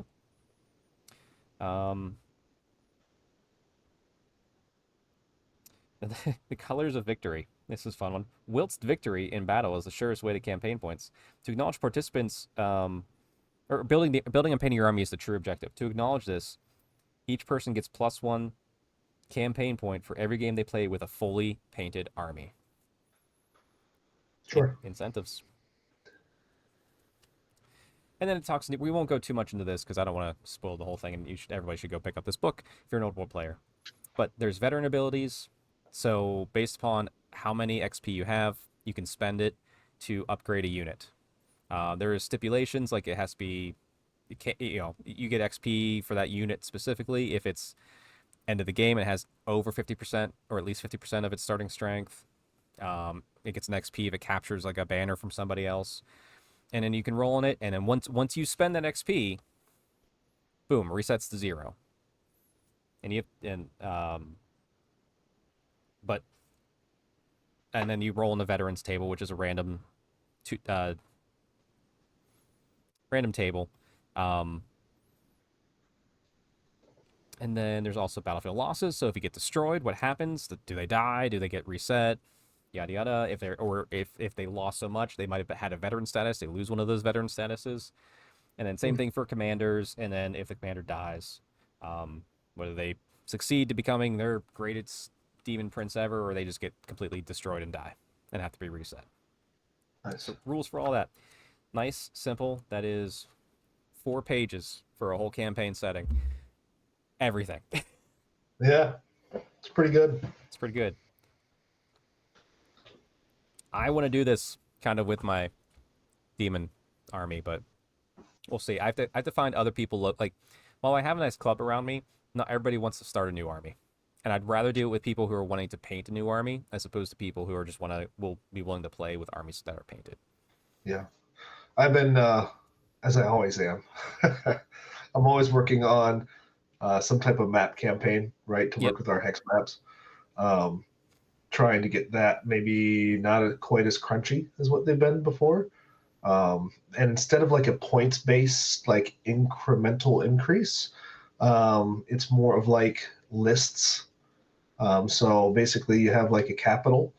I'll talk about this more another time. And as you add additional parts into your capital, that opens up different types of troop types that you can have and different types of quantities and whatnot to build your list with. So anyway, so that may be coming at some point as well. So I'll talk more on that. That would be fun.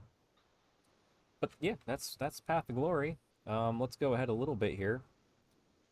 So there is some narrative campaigns for the War in the Shadowlands. We won't go into them, but hey, more missions.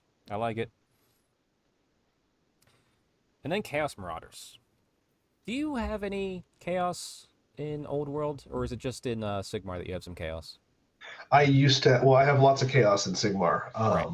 I used to have like an entire Slaves to Darkness army, but I traded that to Dave for his Seraphon. So I know the only thing I actually have is Arcane, which I keep wondering why I still have, because he's never going to see play ever again. Okay. But I'm gonna tell you this: I will buy your Arcane off of you to make sure it doesn't go anywhere. Because I'm not getting rid of my Slaves of Darkness army, and I'm not letting you get rid of that model to anybody that we don't frickin' know, because it's too cool. I will pay you money for it. We will discuss you it. may just do that because currently it's there for me to look at, and that's about it. So we will discuss this offline. And then you will figure out how much you would want for him, and I will figure out to pay you that. Anyway, because at least it'll be safe in the box that I can see right there. That's Instead true. of this That's constant true. temptation of that gorgeous model that was in your army when I met you being gone. Yeah, yeah, yeah. All right. That was the model I painted for the first event I think I ever came to. That's up in Ligonier. I thought you had it at Adepticon when I met you. I thought you I may did. I have. think you did. Yeah, I did. Yeah, I did, but I did bring it to your event you as did. well. And that was the like I think I finished second to Dave in painting. I oof, still a rough one, hard one for me to swallow. Okay. Anyway, I digress. Chaos Marauders. Mhm. Um, I honestly don't know what the old Chaos Marauders were. These ones, they have light armor, hand weapons. They can take their different cults for their different stuff, which is probably the most interesting part. These are humans. Weapon skill 4, BS 3, strength 3, toughness 3, wounds 1, low initiative, close order, horde, mark of chaos undivided, shield wall, which is nice to have naturally, and Well, warband. Shield Wall is amazing. Yeah, And like right now, Shield Wall is amazing. yes. They can take great weapons and flails, characters, magic items, and then the horses are kind of very similar. Fast cav, fire and flee, which is great to have naturally. Oh yes. Mark of Chaos Undivided, Open Order, Swift Stride, and Warband. So, and then yeah, all the upgrades as usual. But they're horses, move 8, normal dudes up top. Pretty cool. The Marauders on foot are 6 points each, 12 points for the horsemen. The horsemen do lose the javelins though. They have throwing spears, cavalry spears, throwing spears, and flails. So Nice. yeah, they still have that ranged weapon. But more important is the chaotic traits they have. Um, there's a whole thing that it's I think essentially just says, hey, only this army can use these. You can't put these on like chaos knights and chaos warriors, and chaos warrior marks can't go on these guys, etc., etc. Hmm. Um, let's see. Yeah, there's a lot of rules, but essentially these are going to go where they belong. So there's unnatural fortitude. For characters, it's 20 points, and units, it's 2 points. Unless they are wearing heavy armor or full plate armor, models with this characteristic trait improve their toughness by 1 to a maximum of 10. How you like that?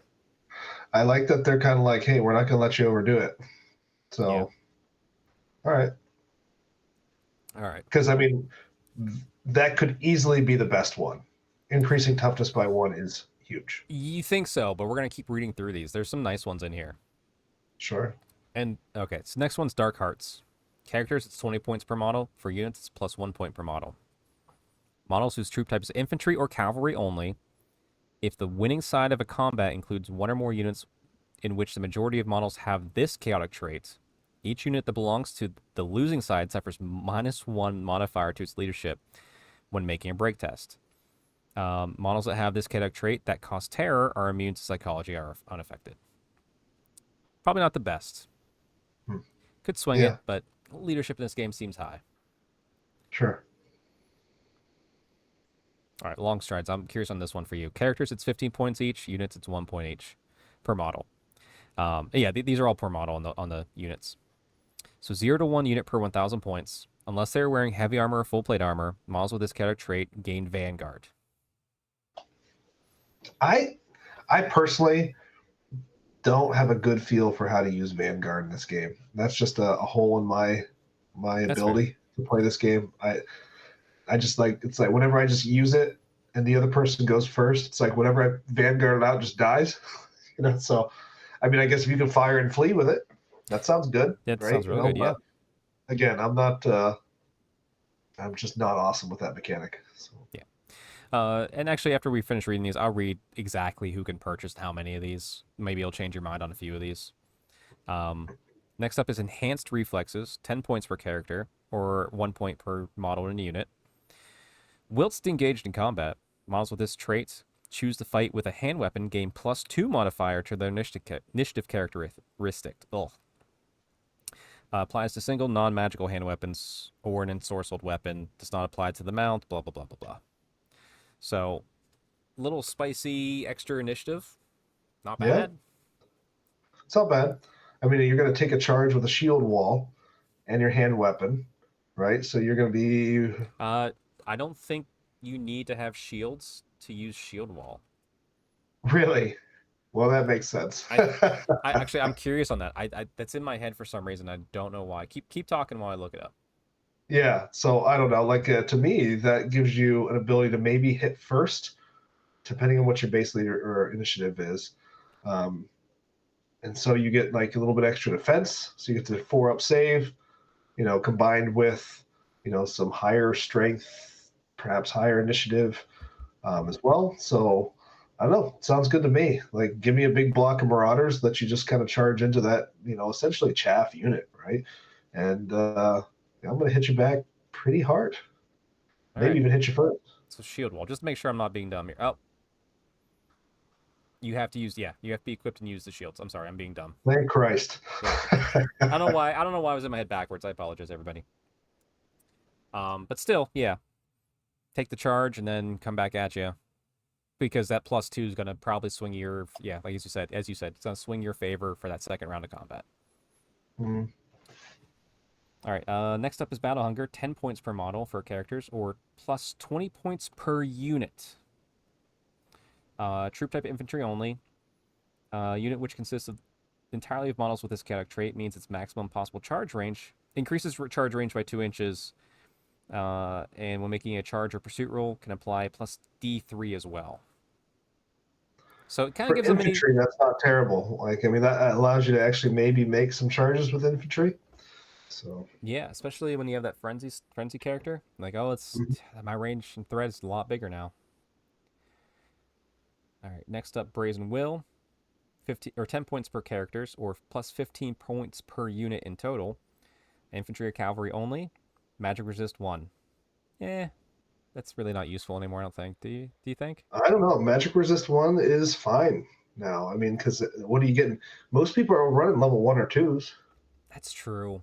Although not a lot of people are using magic at this point, but especially not like magic missiles or things that are going to damage you. So I mean, it could stop a ring of jet or some weird, yeah. possibly. I'd be surprised though if that hasn't changed a little bit. So But hey, if magic goes up, this becomes more useful. sure. All right, and I think this is the last chaotic trait. Yeah. Prophetic Foresight. Characters is 10 points or plus 10 points per unit that gets this. Enemy units that deploy using Scouts special rule cannot be deployed within 18 inches of this unit, in which every model has this trait. In addition, enemy units that deploy using the Ambusher special rule may not be placed within 12, may be placed within 12 rather than 8. So it's increasing your bubble of. Yeah, I find this to be really good. Yeah. Like, I mean, you're basically saying you're not getting anywhere close to my baggage train. Period. End of story. My backline. Yeah. I do like these little things that you're saying where the whole unit has to be consistent. So if you want to put a character in there, you better have this as well. Yeah. So it does make it a little nice. And yeah, just to clarify, who can use these? So this is characters. So this is everything from Arcane Journal Warriors of Chaos. Chaos Lords and Sorcerers may purchase up to 2 of these. Exalted Champions, Inspiring Champions, Exalted Sorcerers, Marauder Tribe Chieftains may purchase a single one. Warriors and Knights, Chaos Warriors and Chaos Knights may purchase a single one. Chosen Chaos Warriors, Chosen Chaos Knights may purchase 2. So you can double stack some of these, which is really great. And then Marauder Tribes, Chaos Marauders, Marauder Horsemen, and Marauder Tribe Berserkers may all purchase a single chaotic trait. Marauder Herskalls, may purchase up to 2. So I like the fact that you could double stack some of these. Like, yeah, give me +1 toughness and give me enhanced reflexes. Let's go. Mm-hmm. Seems like a good solid choice. It's expensive, Yeah. but it'd be good. I mean, I think I'm probably always taking the +1 toughness. You pay 80 points on a banner for that in High Elves, right? Yeah. To be fair though, a lot of the Chaos characters, I don't know if you care about it on the characters, but the units, yes. That's huge. That really hurts. Oh yeah. All right, and next up is the Cults of Chaos. So what can the Marauders take as far as their choice of like their upgrades, their god they follow essentially? So just to read through this, All models representing Marauder tribes have Mark of Chaos Undivided amongst their special rules. Some have the option to replace the Mark of Chaos Undivided with a Chaos Gods, Chaos Marauders, Marauder Horsemen. Instead, have the option to belong to a Chaotic Cult, which is what's below. Model cannot belong to more than one Chaotic Cult, so only one God. You gotta choose one. A character with a Mark of Chaos can join a unit belonging to a Chaotic Cult as normal. So you essentially, yeah, here's my Corn guy. He's with the Corn Cult. You know, it's not corn, but it's corn. Sure. They can go together. Right. All right. So what are these? These are once per game during the command subphase of your turn. A unit belonging to a chaotic cult may implore its patron for their blessing by making a leadership test. If this test is passed until the start of next turn subphase, all chaotic cult models within the unit gain the following benefit. If it's failed, the unit's implorations go unheeded. So you don't take damage, you don't lose anything, but you can, which is nice because it's like, okay, I failed my leadership, so I don't lose my god's favor completely. I have it until it'll come, yeah. So the Cult of the Bloodied Hound. Models with this gain +1 modifier to their weapon skill. And keep in mind, you can have this stacking with those other chaotic traits we just talked about. Once per game. Yeah. Mm-hmm. So +1 weapon skill? What do you think? What's their base out weapon skill? Marauders? I think it was 3. Three. Weapon skill's 4. Ballistic skill's 3. Oh, really? Yeah. Wow. That's pretty good. I mean, so that's popping up to a 5? Yep. Yeah, that's really good. I mean, you're getting over top of elite armies at that point for the most part. Especially if you have that +2 initiative. Like, yeah, come at me, bro. Right. Love that. All right. Next up, the Cult of the Slithering Serpent. Models with this gain the poison attack special rule. I'm trying to think where it'd be useful. It says poison, so it's not just... So like, I guess the shooting attacks would get it too. But I don't know if you're bringing You up have shooting 6s, attacks. then you get what? Just like a +2 to your wound? Is that what it is? Yeah. +2 to the wound. Although a lot of places are still playing old poison, so 6s will just automatically wound. So I would say if they're doing old poison, maybe it's useful. If they're playing current actual rules as written poison, Yeah. slightly less. Yeah, poison needs help. I hate playing, I don't know, like, we've got a FAQ on it. But, so, I mean, yeah, sure, you can always go back and play the old rules, but... I think a lot of events are just playing the old rules because it's mostly because it's simpler and cleaner to think about. It's less dice rolling. Sure. Yeah. All right, next up, Cult of the Carrion Crow. Models belonging to this gain +1 to their toughness characteristic. So you can be +1 with your trait and implore your god and give you additional +1. Yeah. Once per turn use, right? Once per game. Once per game. For one turn, Right? yes. So once per game. So you get to blow this one time, and like somebody charges you, You're and like, you just say nah. Cool. Hey, I'm a sun dragon now. Fight me. Like what? Right. Why are you toughness 5? Yeah, I just a whole unit of sun dragons, right? You know, so. Yep.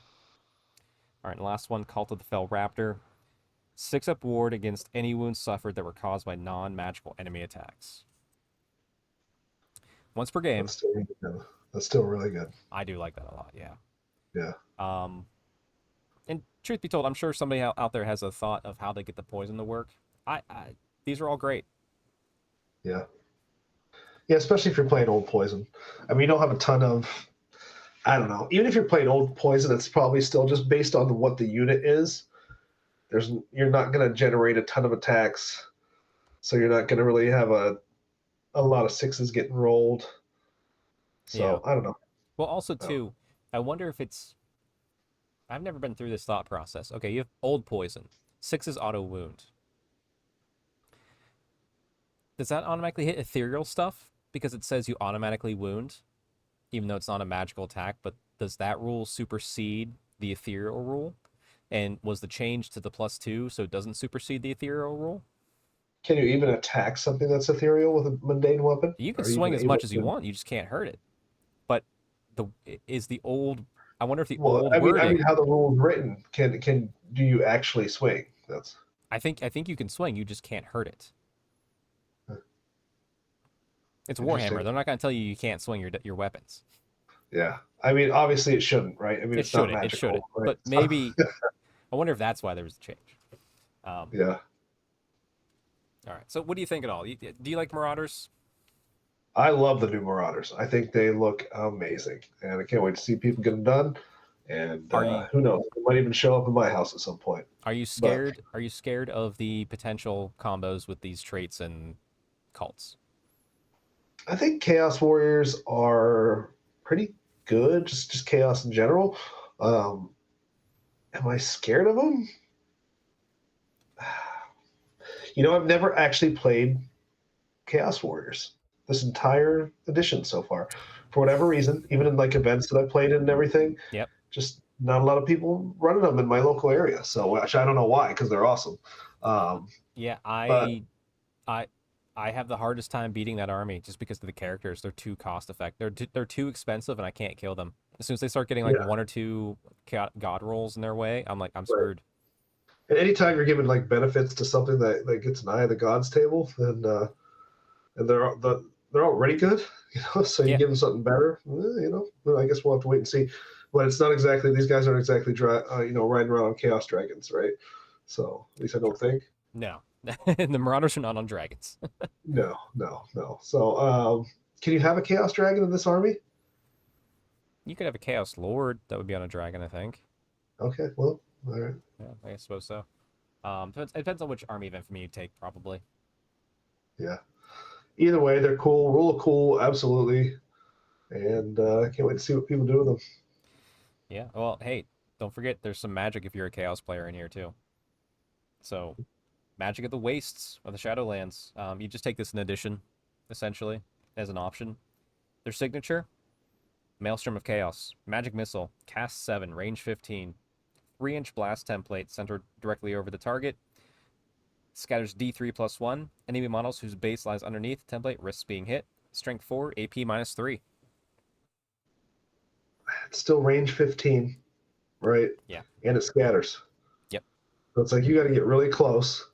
You're getting charged next turn. You get it to go off one time before you get charged. I mean, you could put maybe a flying mount and just skirt around and hope, maybe. I don't know. Yeah, maybe. 15's better than 12, I'll say that at least. True. All right. Next up, Black and Bolts. Magic Missile, cast 8, range 18. Enemy suffers 2d6 strength 3 hits, AP 1. And if they take a single wound, they must take a panic test. That's not bad. Yeah, I guess if you're playing Skaven or goblins. Yeah, I mean 2d6, that could pop off. You might get one through luckily on even something tough. True. But you gotta be lucky. I mean, like you said, it's a pretty high leadership game, so Yeah. All right, number 2, Veil of Gloom. Enchantment, cast 9, range 15. Till the start of next turn subphase, the target friendly unit gains 4+ ward against any wounds suffered that were caused by a template, and a 5+ ward against any wounds suffered in the shooting phase. So you got that block that needs to get through something. I don't mind that. That's a great little buff spell. yeah, I guess if you're not using the +1 toughness, if you are, you're probably not worried about it. True. Number 3, the Vortex of Darkness. It's a magical vortex. Cast 10, range 15. Remains in play. 3-inch blast template. Whilst in play, the template's treated as difficult. It scatters D6 start of every turn subphase. Any unit, friend or foe, that moves through the template or the template moves over suffers 3d6 strength 2 hits. No armor saves allowed. Ward and regen's okay. I like. In this army, I said there's a similar thing I had in the Wood Elf army I took to your event. Mm-hmm. It was fun to do, and it surprisingly would do okay. And in Yeah. this army that you have probably have higher toughness and good armor, you don't care about it. Yeah. So I do like that one. Yeah. Anything that kind of skips an armor save, I'm okay with. Yep. All right, Shadowed Assailants. It's an assailment. Cast 8, range combat, obviously. Single enemy unit in the casters engaged with in combat suffers 3d6 strength 1 hits. No armor or regen saves allowed. Ward can be tempted as normal. The only reason I don't like that is there's Man. So it's basically like 3d6 and just like fish for sixes. Yeah, but even strength 1 can't wound certain things after a certain point. Like you're not going to kill a dragon. You're not going to hit a dragon with this. Oh no It's no no not at yeah, all. This is for just like hitting like chaff. a bunch of troops. Yeah. Yeah. So like somebody's got a shit ton of like halberdiers or something like that. Okay, but you're still fishing for sixes Yeah. because strength 1, toughness 3 is still a 6. Yeah. I don't know.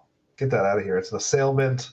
No, If that's it was a no. magic item you could put on a champion all day. 15, 20 points. It's in there.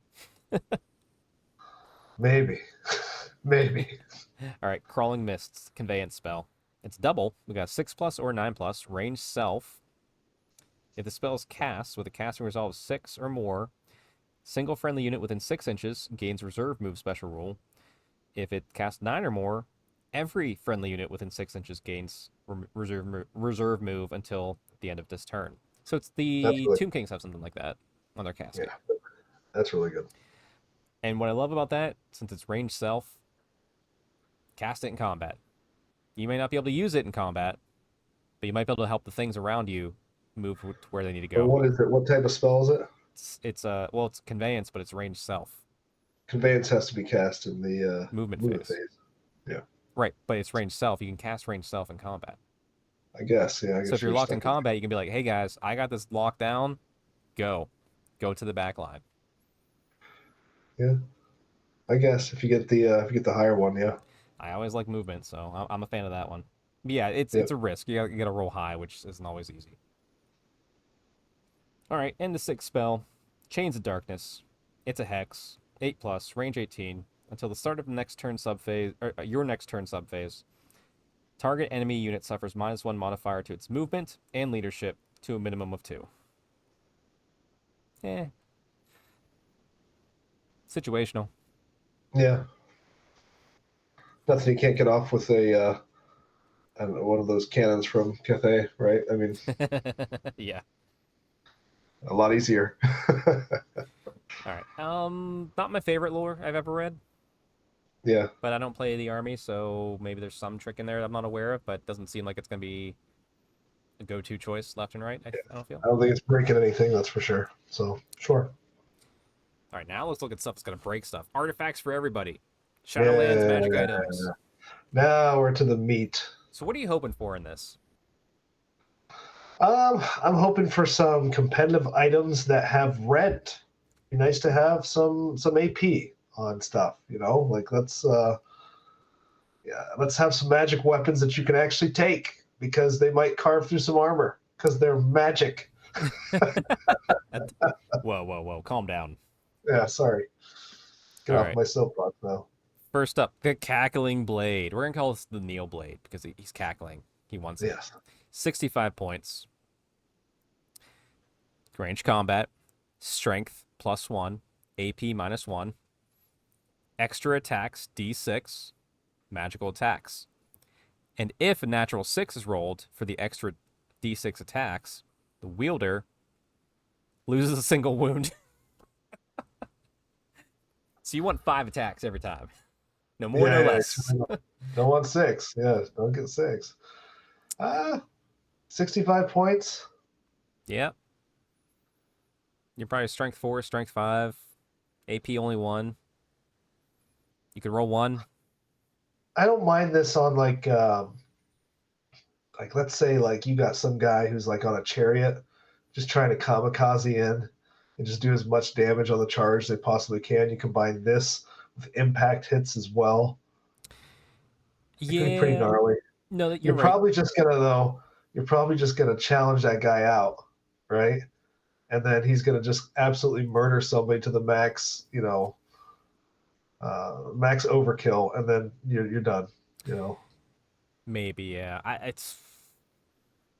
I like the chariot. If you can have a unit of chariots with a character in there, that would be very worthwhile. Uh-huh. Because you can put a champion in there, challenge with the champion. This guy is going to swing away. Uh-huh. Also, too, especially like this is a glass hammer weapon. You want to get in there and do some damage because you don't care about that lost wound you may take later because he'll probably die, but hopefully he kills whatever he touches. Well, the other thing, it doesn't say whether Like you lose a wound. So It, what does that mean? you Does that mean I immediately get a lose a ward? single wound. You don't get anything against it. Doesn't look like you have no way to save it. It looks from what I see. Okay. I mean, it doesn't specifically say that. It doesn't. It could use an FAQ. Right. All right, let's move on. It's kind of like dangerous terrain kind of thing, right? Yeah, So, but I think you're gonna like this one better. One, it's cheaper. Two, it's all better. right. The Yeah. Meteor Hammer, 50 points. Combat, range. Strength is only its normal strength, so whatever your user strength is. But All right. AP is -3. Its magical attacks requires 2 hands, is not strikes last. Oh. When making a 2 wound roll with this weapon, a roll of 3+ is always successful, regardless of the toughness. I don't care about the strength bonus now. I'm going to Right. be putting this on an elf. I'll hit you, and I will do AP -3 with my 2-3 attacks, and a 3+ will always wound you. I like this a lot. Yeah, it's really good. It's really good. Plus, the 50-point range then means you can also put something on him that makes him defensive as well, right? You don't have to Right. go all out attack, right? Yep. It's Yeah, that sweet spot because it's not the that ogre baby's going blade. to be all over the place. Yeah, you're gonna see everybody found a hammer. Everything's a Yeah, nail now. I mean, yeah, I need to kit bash up. I need to buy a elf hero, kit bash it up with a hammer. It'll look really odd, but I'm like, gotta do yeah, yeah. Man, this is actually that's actually just a nightmare on a Bretonian lord or something like that too. Like, it. Ooh, let's just pretend Bretonnia doesn't exist. All right. right. Let's pretend they can't do an 18-inch charge in any direction on a Pegasus. All right. Next up, 30 points. Hell Forged Axe. Combat, obviously, for the range. Strength +1. AP -1. Armor being 3. Flaming attacks, magical attacks. 30 points. Yeah, you can get that on some champions, I think, here and there, maybe, in a unit. And you get to imagine it's on fire. And then you think about what does that flaming attacks rule do in the game? You're like, I can't remember. Something with horses, maybe. Okay, moving on. Yeah. Oh, hey, are you one of like 2 very specific units in like 2 random armies that I don't see often? No? Okay. Right. A flaming weapon is, I don't know, maybe this is just my personal flavor, but I feel like a flaming weapon is like, I don't know, a staple of fantasy games. And for it to be so, like the rule itself, the I flaming rule, I wish it just had more impact. That's all. I think the biggest miss is the fact that flaming does not also grant magical like it used to. Yeah. The flaming And banner was always so good, especially with things like the Green Knight. If you're playing the Green Knight as it's written, which is BS, I need ethereal protection. A 15-point banner that gives a unit flaming to deal with it is worthwhile. And right. no one ever complained about that banner. Everyone's Yeah. like, which one's the flaming? Cool. Okay, awesome. It was an auto take, but that's because of the other stuff in the game. If you didn't have a Green Knight in the game, it wouldn't be an auto take. Yeah. And also like classic fantasy tropes, right?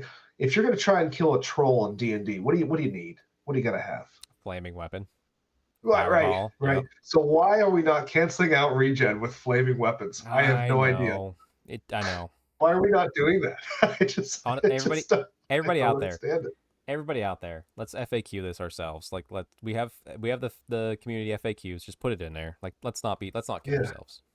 Let's bring back flaming weapons again. Make flaming weapons great again.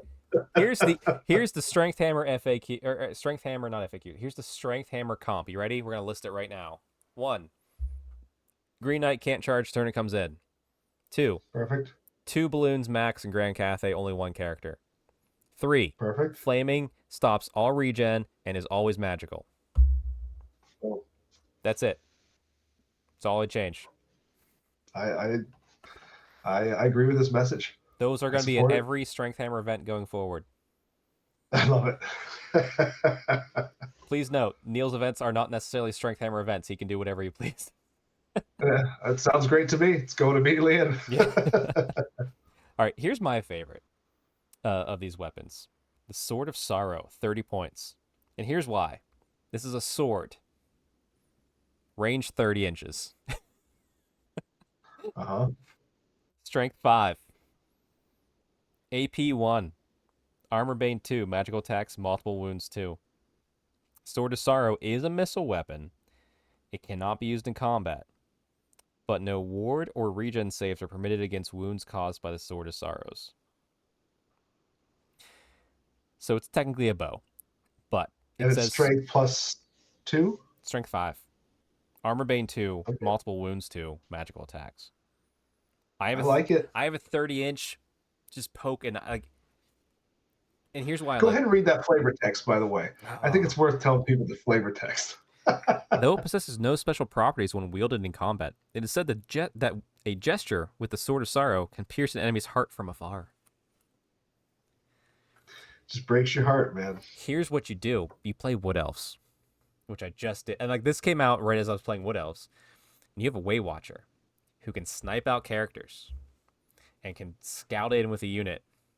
And I can be like, "Oh, hi. Hi, what's up? What's up, vampires? Great. Love you. All right. Boom. I don't care. Your toughness is 5. Cool. I need 4s. I've hit you on 2s. I wound you on 3s, 4s. Great. Awesome. Here's the multi-wounds, and here's your AP. Good luck." Yeah. Because, Yeah. you're not getting more to regen. Watch a single Wood Elf model completely ruin the entire meta around vampire accounts. Unless they're on a dragon. Even still, if you're on a dragon, you got a shot. I'm just saying. Right. A couple rounds of BS. I absolutely adore that item, and I will bring out my Wood Elves just to do that to somebody. Yeah, 100%. Oh, okay. That's really a good one. Yeah, that one's Meteor Hammer. You'll see everywhere. Sword of Sorrow, you won't, but you'll see it in every Wood Elf player. I think you'll see it in any gunline list. Yeah, anyone that has the capability of targeting a character, you'll see it. Yeah. So I mean, I think you're going to see that. Empire for sure. Yeah, is going to have it. Empire and Wood Elves for sure. All right, magic armor, levitating shield, 25 points. Model troop type infantry only. It is a shield. In addition, the bearer may use it alongside a weapon that requires 2 hands. Just a shield that floats around you. You can use that meteor hammer. And how many points? 25. 25. Look at that. So now you got your hammer, right? Yep. And then you got your shield, and you still got 25 points to play with. Yeah, you have full plate already, so you're probably on a 3-up, maybe a 2-up, based upon this. You have your meteor hammer, and you give them a little bit of a ward just for fun. Maybe if you're an elf model, you also give them a little bit, little regen on a 20 point Seed of Rebirth. Seed of Rebirth. Yep. I think we'll see that around. Levitating shield. I like it. Uh-huh. All right, next up, Trailblazers Hauberk. 20 points, sorry. Infantry only. It's heavy armor. In addition, its wearers gains the move through cover and scout special rule. Heavy armor with moving quickly? Not bad. I don't know if every army cares about it, but there's probably a few out there that do. You see nothing for it? It's move through cover doesn't do a ton for me, really. Yeah. But I mean, you gain scouts, so that could be a fun way to get scouts on a character that can't normally get it easily. yeah, I guess so. Yeah. You sneak a guy, I don't know. He'd have to be pretty mobile. But What you do is you sneak some random guy that has this and the Sword of Sorrows, and he just starts killing your war machines from. All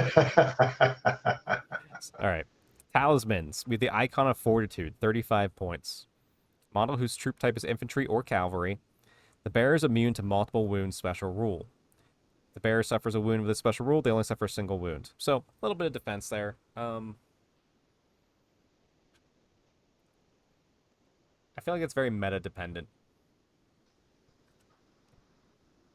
yeah, you don't see. I mean, now that the points increase on the ogre blade and stuff like that. All right. Not terrible though. Not fair. No. I mean, it's taking care of multiple wounds. So yeah, I guess if somebody's trying to snipe your shit with that other that sword. Sword of Sorrows, might want to have that thing around. But it's true. More Sword of Sorrows, the more Icon of Fortitude we see. yeah. All right, next up, 30 points, Iron Hide Talisman. Models whose, and I apologize everybody, I had cavities filled this morning, so half my mouth still really hurts. It's not numb anymore, at least, but Model, okay, 30 points, Ironhide Talisman. Infantry only. An enemy model that makes successful to hit roll against the bearer during the shooting phase or combat must reroll any 2 wound rolls of 6. Not for 30 points. I don't like that. Yeah. All right, moving on. No. I mean, why am I going to take that over just like a talisman of protection? Yeah. I'm not going to do it. Exactly. That's the problem, is you're just fighting against a talisman of protection with all this stuff, right? Yes. Yes, 100%. All right, standards. 50-point Banner of the Steadfast. Infantry only. Should a unit carrying this banner be on the losing side or belong to the losing side of combat, it can fall back in good order, even if the unit strength of the winning side is more than twice of its own. So you don't have to worry about breaking and fleeing because the unit strength is higher. So that last little Chad of an elf that has that banner in his unit can just be like, nah, bro. Nah, I'm just gonna move back 6 inches, and you're gonna have to keep fighting me. Right. One more round. Yeah, this is good. This is good for sure. I like that one. All right, 50 points again. Totem of Wrath. During a turn in which it charged, models within a unit carrying this totem improve the AP characteristic of their weapons by 1 and may reroll any 2 wound rolls of a natural 1. I love that. Mm-hmm. Especially if you get like a Dark Elf unit that has Hatred or, man. I was going to say a hatred or frenzy or something, right? Yes. Like if you can get extra attacks with this. Yes, sir. Uh-huh. Or, I mean, Jesus, I mean, even like on a good cavalry unit. Yeah, could be on cavalry. That's right, true. so you go diving in there with just like AP -3 on your lances. Yeah. Imagine that on Dragon Princes. Ooh. That's a very expensive unit, though, at that point. Well, sure, but don't let it hit you. Hey, put the Starlands in there. Let's get Right. Let's get real nuts. You want to get nuts? Let's get nuts. All right, Banner of Swirling Wind, 30 points. Enemy model that shoots at this unit, -1 to hit. Yeah, I mean, I don't hate it. I guess, yeah. 25 points. The problem I have with -1 to shoot, like against ballistic skill shooting, that's great. And it makes me want to like put it on a character, right? It may be like a character that flies on something, but you're not going to shoot bow weapons at that. You're going to shoot it with cannons. Yes. Or you're going to shoot it with war machines or doom divers or things like that. Like it offers no protection against any of that kind of crap, right? So it's like, okay, sure. Be great. In addition, if it's a template, scatters an extra D6 inches. Right, yeah. Give me some in addition to that, yeah. Give me something against war machines, something against a cannonball that gets to land 10 inches from the back every time, or it gets to aim 10 inches from the back every time. Yep. Ugh, get me started. Well, you would have hated my game against Brad, because that's all I said left and right. 10 inches from the back, 10 inches from the back. Sure.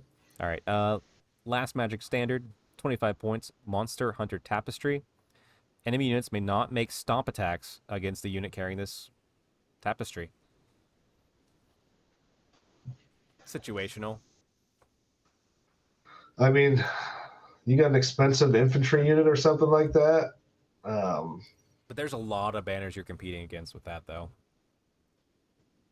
True. Yeah, and if the other army doesn't have a bunch of stomp attacks, then it's like, well, why do I sink points in this? But I guess it all depends. It's very meta specific. Yes. Right. So if the meta has a ton of stomp going on, specifically thunder stomp, and then you just get to turn that off. But it's one unit. You know, they could always just go, oh, I'm just not going to go stomp that unit. I'll go stomp something else. Yes. Maybe that's your goal, but if it's infantry, I don't know. Yeah, it feels like a bit more useful before all the FAQs. Yeah. I'm glad it's there, but I don't think I take it right now. It has a place. Yeah. For sure. It's an interesting item. All right, last page of this Arcane Journal. The enchanted items. The Arch or Arc Lightning Rod, 40 points. Single use. During the command subphase of their turn, if they're not engaged in combat, the bearer of this item may attempt to use it by making a leadership test. using their own unmodified leadership. If this test is passed until the start of your next turn, enemy units cannot use the Fly X special rule. Sure. Just enough, yeah. So now everybody can do it. It's not just these special Grand Cathay and Bretonians. Yep. Screw all of you. Everybody gets to benefit from these items, right? Yeah, everybody. Really? This is everybody. No. Dwarves getting to do this? Oh, it's an enchanted item. Dwarves get to do any of this? Dwarves can do the standard and the. I think can they? Can that's a good question. That's a very good I don't question. think they can. Anybody that can take it can. You're right. You're right. Let me get to my dwarfs just to make sure. Yeah, They can't do any of the runes, magic baby. weapons. All runes. Dwarves don't give a shit. You're right. Dwarves Everybody don't care. gets something new to play with unless you're a dwarf. So you can all grumble about that. I'm sorry, everybody, that I just completely destroyed my friend Brad's army with my dwarf. I've ruined dwarves forever. I've overperformed, and now they'll be nerfed to the ground. You're right. You're right. They can't. Poor dwarves. All right. Everybody but dwarves can take these things. All right, next up, Potion of Fervor for 30 points. Single use. During the command subphase of their turn, the bearer of the Potion of Fervor can consume it. Till the end of that turn, the model has plus D3 modifier to its attacks characteristic to maximum of 10. I mean, that's nice. I like that. How many points? 30. I wish it was D3 plus 1. 20. If it was 20. Yeah, 20 for a I like D3 it roll. better. I'm game for that. 30 is a lot. Because, like, what if you fail the charge? Yeah. Just till the end of your turn, right? And so then you just piss it away, literally. What's until the end of Those are that? like It's those till the end of command that phase turn, items yeah. that like you pop. Like those are really hard to figure out. And the other thing, like, and I know these are legacy armies, but like the other thing that's not clear is like, let's say you've got an assassin, right? And he's hidden away. And he's got a potion of fervor, right? Can give him +3 attack. Can you drink it? When do you drink it? Yeah, he's not. And if you do drink it, do I have to tell you that I drank it? Hey, this assassin that's not in here is drinking this. Yeah, it's like, what the hell, you know? Like, I don't know. Wish there was something about that, but again, they clearly don't care about that option because I don't think there's assassins anywhere outside of Legacy. So yeah, it's just Skaven and Dark Elves, right? Yeah. All right, next up, last of the enchanted items, the Becalming Orb, 20 points, single use. The bearer may cast the following spell with a power level of 1. It's a hex, casting 8+, range self. Until the start of next turn subphase, enemy wizards within 15 inches of this caster, when attempting to cast a spell, must increase its casting value by 2. I don't like it because I think this doesn't have the protection that we've seen elsewhere of, hey, if you fail, you can use it again. This is a one shot. Good luck. Hope you get a casting of 8+ on your 2 dice. Yeah. Yeah, that one's no. It's a miss for me for 20 points. Yeah. All right, now the arcane items. The last 3 we got. The Staff of Quietude for 35 points, Neil. During the command subphase of a turn, the bearer of the Staff of Quietude can attempt to unleash its power by making a leadership test. If passed, all remains in play spells currently in play are dispelled, including ones that are cast by friendly models. Sure. Yeah. How many points? Was that 35? Yeah, 35. That's a high. That's for one time. Yeah, I mean, high elves have something better, so I think about that, but also it's high elves. They're supposed to have magic stuff, so they should have the better version. Right. If remains in play, much like the stomping, if there's a lot of remains in play spells start happening. Yeah. I don't think you're seeing a lot of templates getting thrown around and stuff like that anymore. So ever since they corrected the wood elf issue with the sisters, it's been great against them. You're like, okay, cool, that's all gone. I'm gonna kill you now. Yeah. Yeah. Meh. It's a meh for me. Yeah. Scroll of Disruption, 30 points.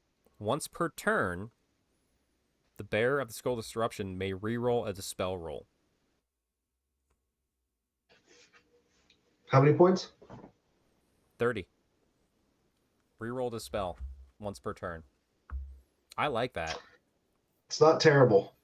Especially when you have something like an elf that has a reroll naturally built in on their first Yeah, failed. and you're gonna have to have a level 3 on this because you're Yeah. gonna need the extra spell range, Yes. and to make this viable. So I yeah, like it it though. definitely has to go on a higher power wizard. So if you're gonna do that, great. If you're gonna be somebody who runs around with a bunch of level 1s, probably not as good. That's a pass for me though. I like it. I still run level 3s and 4s. Yeah. Um, Last up, Tome of Spellcraft, 30 points. Once per turn, the bearer of the Tome of Spellcraft may reroll a single casting roll.